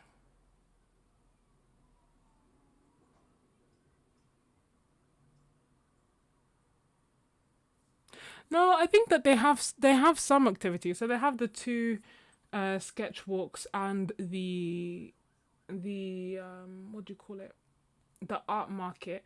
But I think if they did more activities for people who don't pay, then why would people pay? But then again, I do think that the tickets are quite expensive. I'm not saying that it's not worth it. I'm just saying that they are quite expensive. Like, do you know what I mean? So it's not accessible for all. Hey, Twisted Art Lady. Okay, I'm assuming everyone's got the screenshot, and that means that I can go back to the rooftop and finish this painting now that it is dry. If I can find. Oh no. Oh no, no, no, no, no.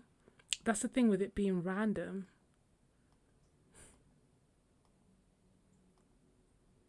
I didn't think it would be random as in like going back as well. I thought it would be. Well, I hope you enjoy all these references that we're going through. I thought that going back it would still be somewhat in order. Otherwise, I wouldn't have gone. Well, well, well. Are we going to have to do this from memory? I feel like it's literally just showing me the same.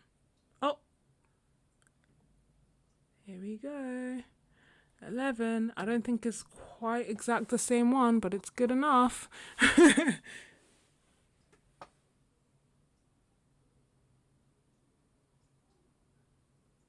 I am using, it's not regular Scotch tape, it's Scotch Magic tape, which I like. I don't know why, there's something about it, like it repels the paint, it gives me clean borders. The one downside is that I do think it's plastic, so I don't think it's recyclable. I try. Or maybe, I don't know, I can't explain it, but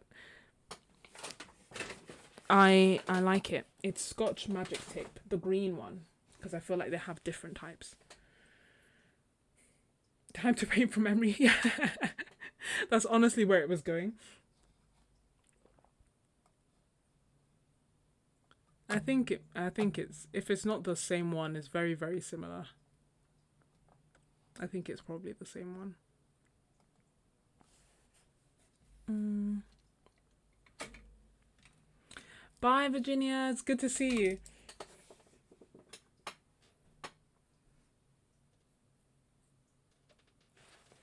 Okay, let's do the next layer, shall we?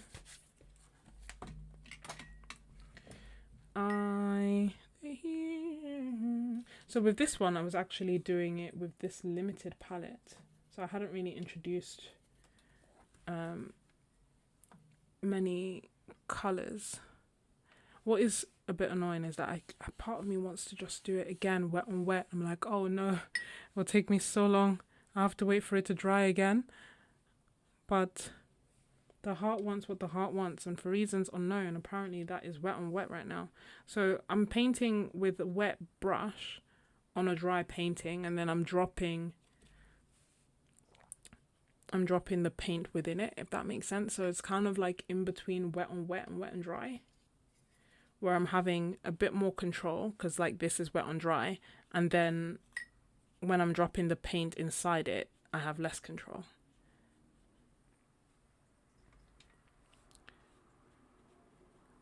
Why am I doing this? Purely so that I don't have to wait for the whole thing to dry. So I still have an element of control as I'm painting. Whoops, that's a lot darker than I wanted.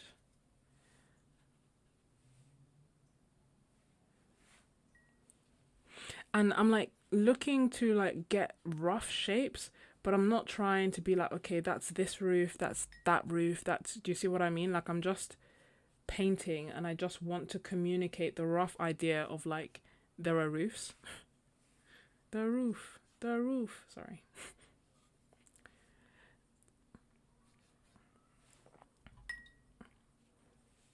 And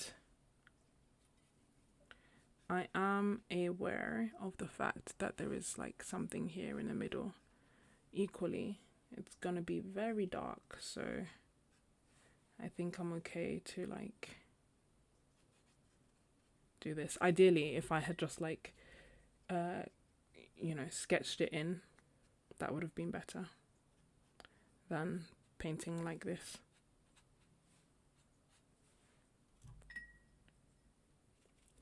But what is the fun if you don't experiment and you keep doing things the same way? Then it gets very boring. I'm also, because I'm like almost like I'm holding my paper at an angle, so the paint is naturally moving down, which is fine, but I'm also letting my colors blend into each other that way. Don't know if you're ever, if you're curious about my process, that's why I'm sharing it.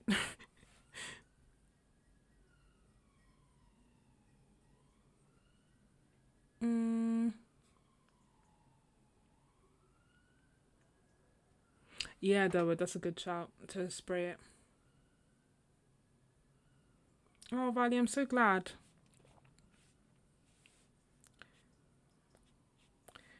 I'm glad that you find these helpful and that you're learning from my videos.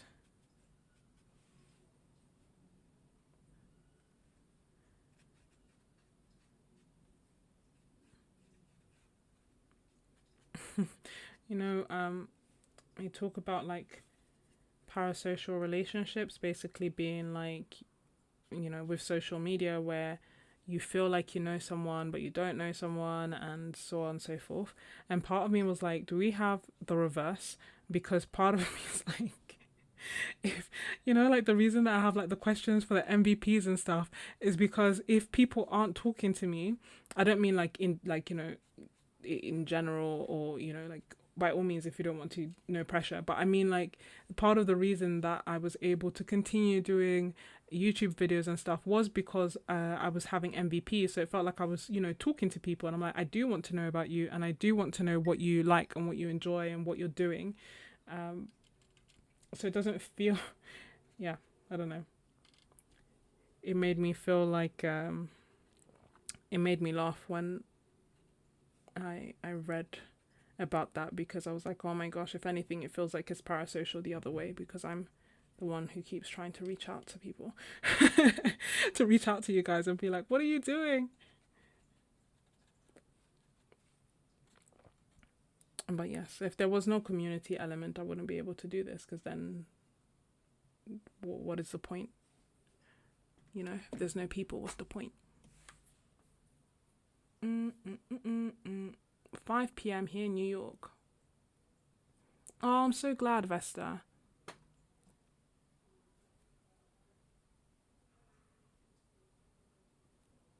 Yeah, it's really weird that they would go bad or that they would have that smell, but it's not. I refuse to believe it's normal. I've never had like, I know that some people talk about paints having like different smells, and some are stronger than others, but things shouldn't smell sour.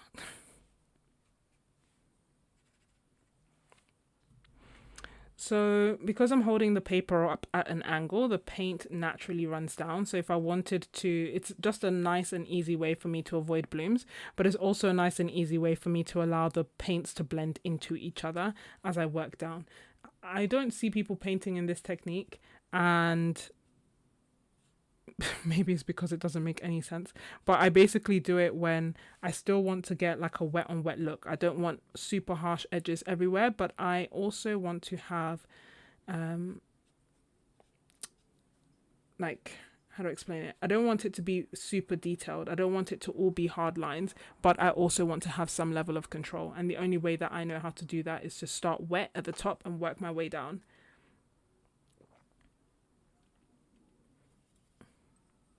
I haven't used much of the, so now I'm looking at it like this again, thinking about like shapes, and it's probably going to be quite abstract.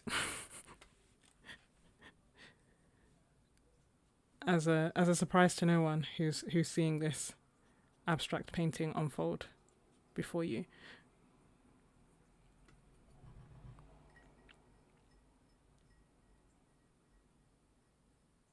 Yeah, Valley, if it smells bad, it usually is. I agree.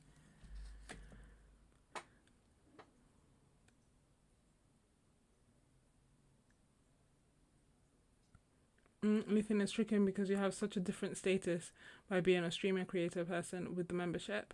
But I always try to remember it's different, even though you're so warm. Yeah. No, if anything, it's yeah, it's a me thing. Because I feel like if I didn't feel like I was speaking to people and I didn't feel connected, I wouldn't be able to make the videos. I wouldn't, because who am I talking to? What is the point if I'm not talking to anyone? If it doesn't make a difference? I don't know. It's that whole thing of like, if, if a tree, technically, like if a tree falls in a forest and no one's there to hear it, did it fall? I believe it fell, regardless. But I don't know. I don't know where I'm going with this thought. But basically, I hope you understand that what I'm trying to say is that your comments, your presence, whether you chat or don't chat, in terms of like your presence, even if you're not talking during these live streams, or even if you don't message when you're watching the videos, they have an impact. They make a difference.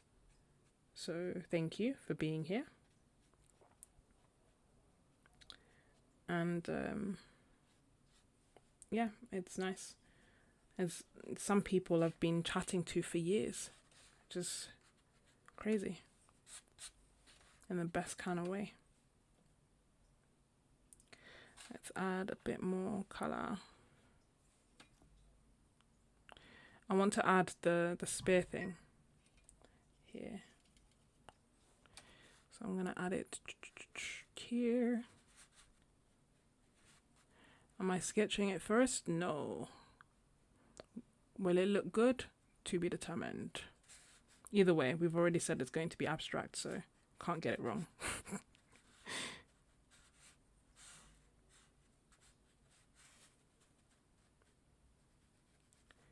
We can... Uh-oh. Is my brush too big for this? Yes. Yes, it is. Am I gonna switch? No. Why? I can't be bothered. I really can't be bothered. I just want to keep going and finish. And I'm okay with it not being super perfect. And using a bigger than necessary brush makes me less fiddly. More straight to the point with the painting, so I like it. Now I'm trying to look, so what I was doing initially was like trying to just do the shadow part of this part. Don't know what it's called. But then as I'm looking at it, I'm like, that hasn't quite worked. So what I'm trying to do now is also extend it. So I'm doing the part that is in the light. And then what I'm going to do while it's still wet is go in with a bit more pigment into the shadow part. Do you see what I mean? And do it that way instead. So that was quite interesting because I was trying to like think about the silhouette of the shape rather than like what it is. I think silhouette first and then fill in the shape after. Does that make sense?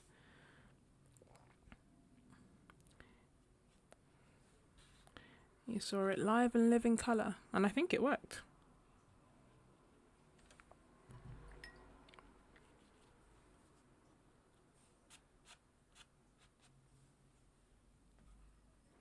And now I just want like a few finishing touches. Did I know this was going to be abstract when I started? Not really, but part of me is not surprised because I feel like even the one with the line looks quite abstract. So this bit here was like catching my eye. I'm looking at the screen because it's like the same effect of taking a step back and looking at your painting. So I'm just looking to see what things are catching my eye and is it doing it in a good way or a bad way? And also you want to resist, or I want to resist, overworking or adding details that don't matter, don't make a difference.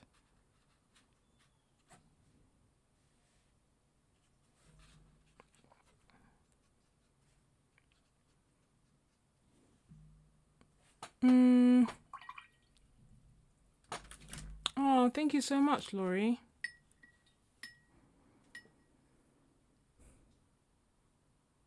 Oh, I'm sorry that you were ill. I'm glad you're recovering. Yeah, exactly. Blocking in the shape first. That might actually be my favorite part of the painting. And it was like, experiment. Is it working? Is it not working? Okay, cool. I quite like it. Did I ever share? Yes. My very first YouTube video, which is but like 470 videos ago, is a sketchbook tour. So if you're curious to see what my art was like when we started this, you can see it. I think it's still there. I don't know if I went back and I started removing some of my videos because I was like, there's so many, and yeah, I don't know. So I think it's still there. If it's not, let me know and I can like link it or something.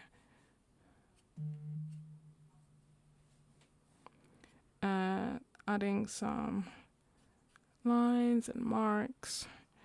I feel like this is the problem when you see something that you don't like and you try to fix it. Sometimes the more you try to fix it, the worse you make it. So let's commit to that. and make it dark. There we go. I don't necessarily recommend doing this all the time, but I feel like, you know what, it is what it is. Oh, sorry. It is what it is. I don't like it. Let me make it slightly different. It's a chimney. Add 2 lines there, and I kind of feel like it kind of balances out this area a little bit too. And I'll make it maybe a little bit lighter in parts, but also make it straight like a chimney. And make it dark here. And little dark details there. And maybe I add, and wait.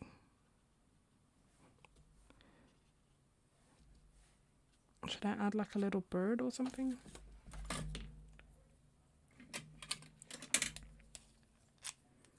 Yeah.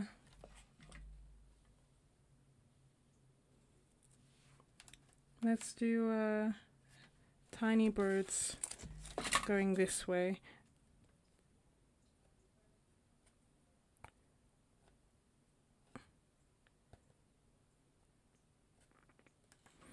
And then part of me wonders, maybe another one. And a tiny one here. And then I like to add a cross to my paintings.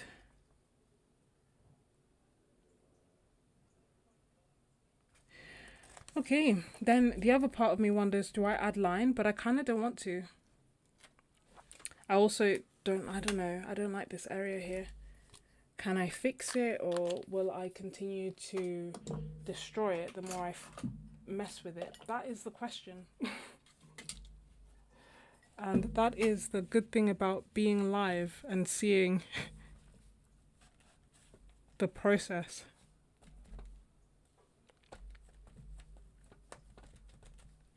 So because I hadn't fully dried, I was able to lift that. Let's see if I make it orange, if I like it more.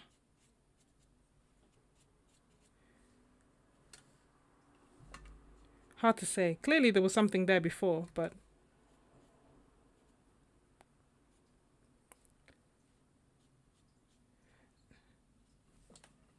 do I hate it? I don't mind it now. This is the what you shouldn't do. But you know. Life happens. What may also happen is my signature right over here.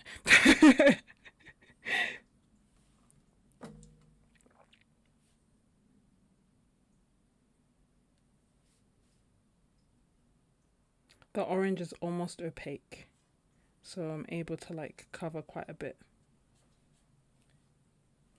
Okay, now I promise I'm leaving it alone. Okay? I'm leaving it alone.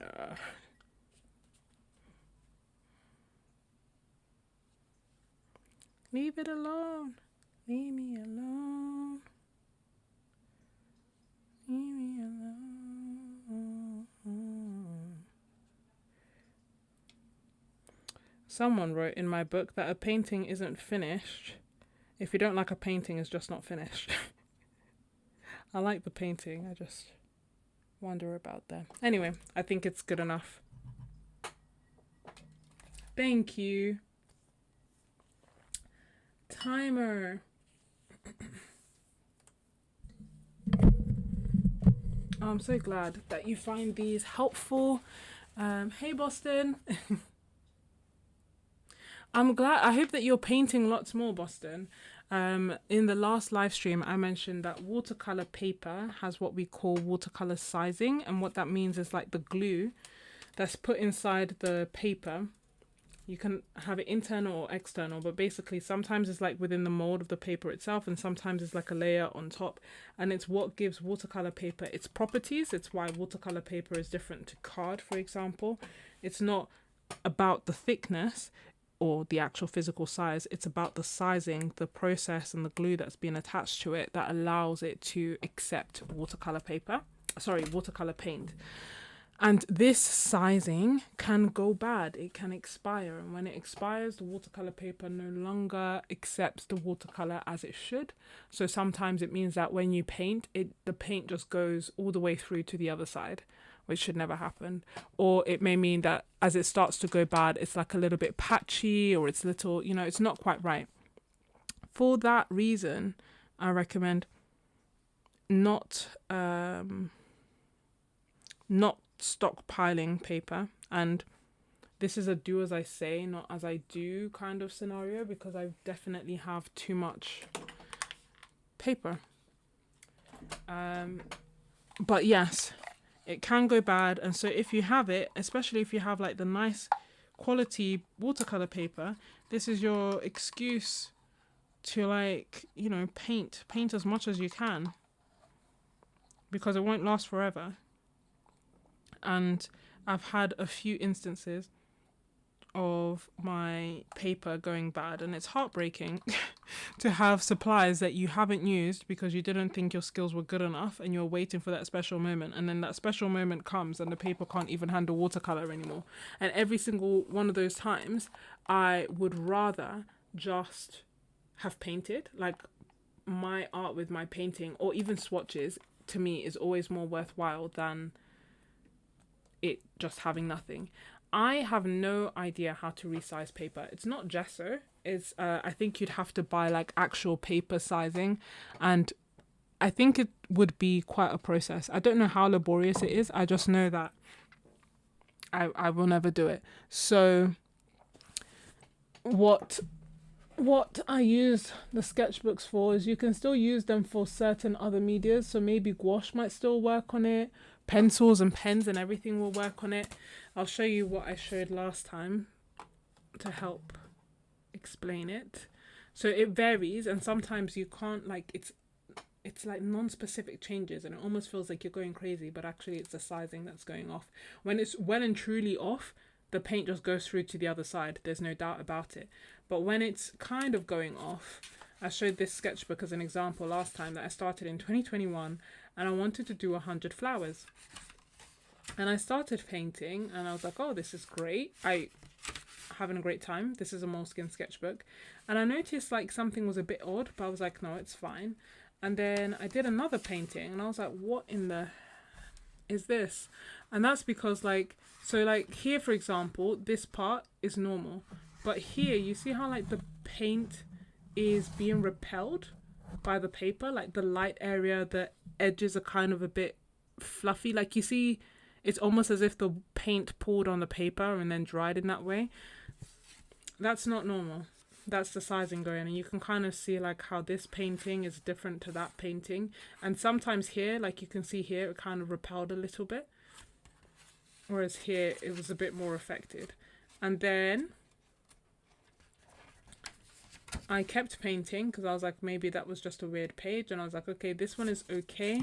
I was still having some issues with the leaves like on the side, but I was like, for the most part it's fine. So I kept going because, like I said, I wanted to do 100 paintings, and I think I wanted to do them in like a week or something. It was like rapid. So I did all of these in a day or two. And then here I noticed again this leaf was struggling, and here it was kind of struggling, here it was kind of struggling, here it was I was like, what is going on? I still kept going, and then we get to this, and I was like, what is going on? Why is it like this? Still, I tried to persevere, and then this was like the final end. And I hope you can see that this is not what normal watercolor would look like. No, it's well, that's the thing, because initially you're like, oh, is it just me? But it's how the paint itself is behaving. So like putting down paint and having these kind of edges is not normal, or putting down paint and then it kind of pulls together almost as if you're painting on plastic. That's not normal. Or painting and then it goes through to the other side like you're painting on tissue or copy paper, again, is not normal. So if it's doing any of that, it's the sizing that's gone bad, it's not you. So last live stream I did this painting to just see like would it be able to handle gouache, and it could handle gouache, maybe because gouache is a bit thicker and because the sizing hasn't completely gone, because it's not like we can see these paintings on the other side of the page. So it's going, but it's not gone. I really don't know what happened to this, because this again was like 4 years ago, and or 5 years ago now. The other sketchbook that I had was a similar thing, but on the edges, because usually the sizing goes off on the edges first and then comes into the middle, but on the edges the paint was seeping through to the other side.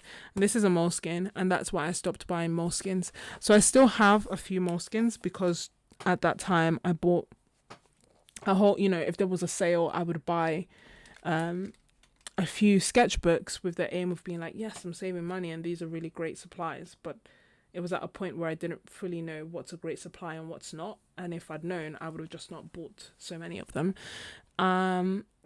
So yes, I still have moleskins. I'm not buying any new moleskins. The ones that I have are the ones that I bought then, and the reason why is because I've had such varying levels of quality and issues with the sizing or with the sketchbooks themselves, and you can't tell which one's going to be a good sketchbook and which one's going to be a trash sketchbook until you paint with them. So yes, you can resize. I feel like I saw someone like share a video about doing that, but I don't think it's like I think it's a long process. So and it's, even if it was a short process, I know that I wouldn't do it. I know myself. Hey Beth. But yes, thank you so much, Tones. I'm glad that you enjoyed it. But yeah, the first few paintings, I was wondering, is it actually just me or is it the paper? But sometimes when you start having that question in the back of your mind, it's the paper. So we shared it last time, and it was a great motivator, like having that paper go bad on me. Not that one specifically, I also had some more. I had some Fabriano paper go bad on me, and this is Fabriano paper, and I love the way it is. I love the way it behaves. So to have paper that I love go bad was quite upsetting. All that to say that it was a great motivator for me to just paint as much as possible, because I want to use it before it goes bad.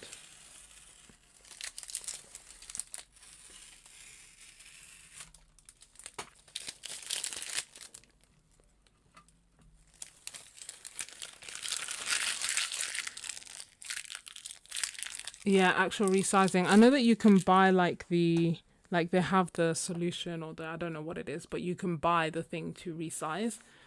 It won't be me. I won't. I know myself, and I think it's better for me to know, to like not lie to myself to think that I would do it, because if I do start lying to myself, I will tell myself that maybe I will, and then I'll buy all the stuff to do it, and realistically, I know myself, I will not do it. I would rather use that time painting and use that paper for something else. Oh, thank you.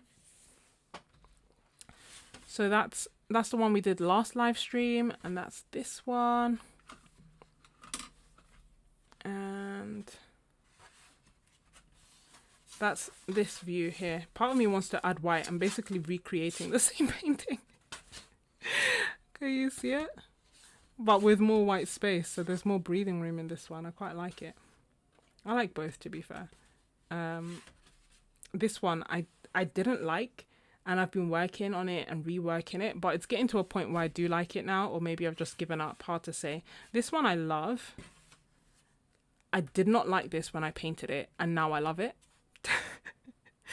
Let me not say, it's not that I disliked it, I just thought it was far from finished, and I stopped painting purely because it was time for the throwdown. So my plan was to go, do the throwdown, take the picture, and then complete it. And then when I came back to complete it, I was like, actually, I'm happy as is. And I don't know, with a lot of paintings in general, I like leaving them as they are, because they kind of capture that moment and remind me of like why I stopped. Or, you know, this one's an example of that, where I did want to paint it, and part of me is like, maybe I should, maybe I shouldn't. The other part of me is like, I kind of like that it is what it is now. I stopped, I didn't paint it because the sun had moved, and I was sitting in like direct sunlight in 38-degree heat, and I was like, absolutely not. So I didn't paint. This one was like a night scene. This was a fight to paint this, because like it went through so many changes, and normally with watercolor, how many layers can you do really before you like call it quits? But this, I kept going and going and going and going and going, and then there was a point I should have stopped. I didn't, and then I hated it, and so I kept going and going and going and going until I got to this point, and I was like, now I love it. This was one of the few ones that I actually went back and completed. So with this one, it also had a few renditions and a few remixes. It's gouache. And basically I started painting it, and the restaurant that we were at closed and needed to take their tables in. So it had, what did it have? It had like the blue bit, but it didn't have the people, and it didn't have the white, and it had some of the yellow but not a lot. It didn't have all the details. Basically, I don't even think it had pen. It was just gouache, the blue gouache with a hints of light.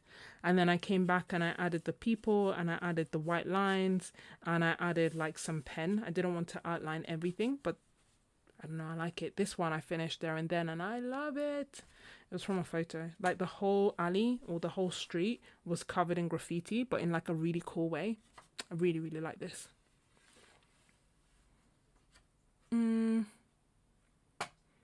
Maria, what do you mean? Can you see it right away, or does it have to dry before you can see it's off?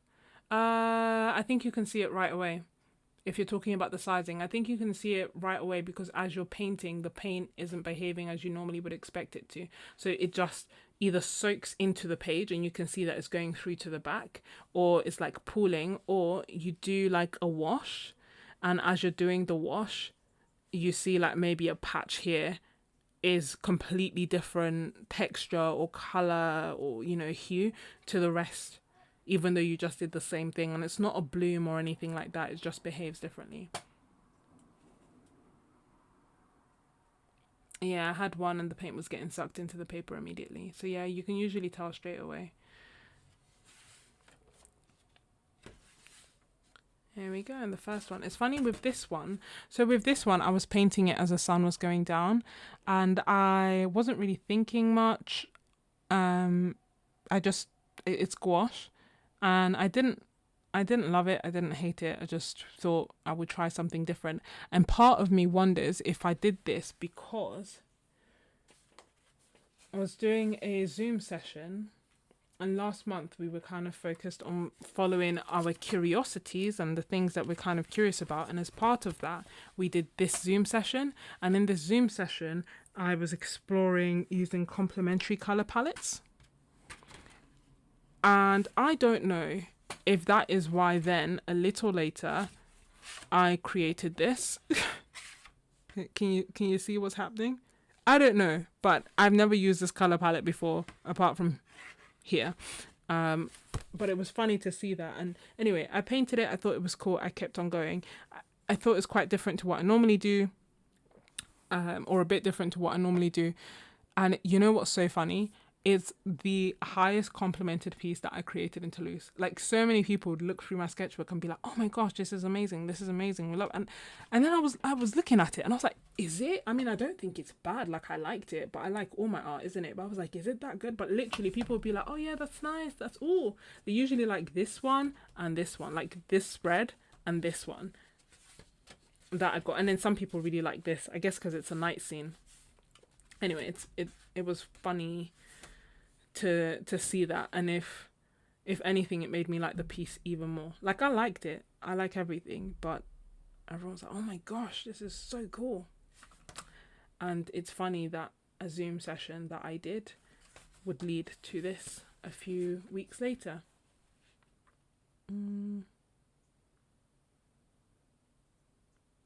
Hey, Momina, welcome. What did you get from Jackson's?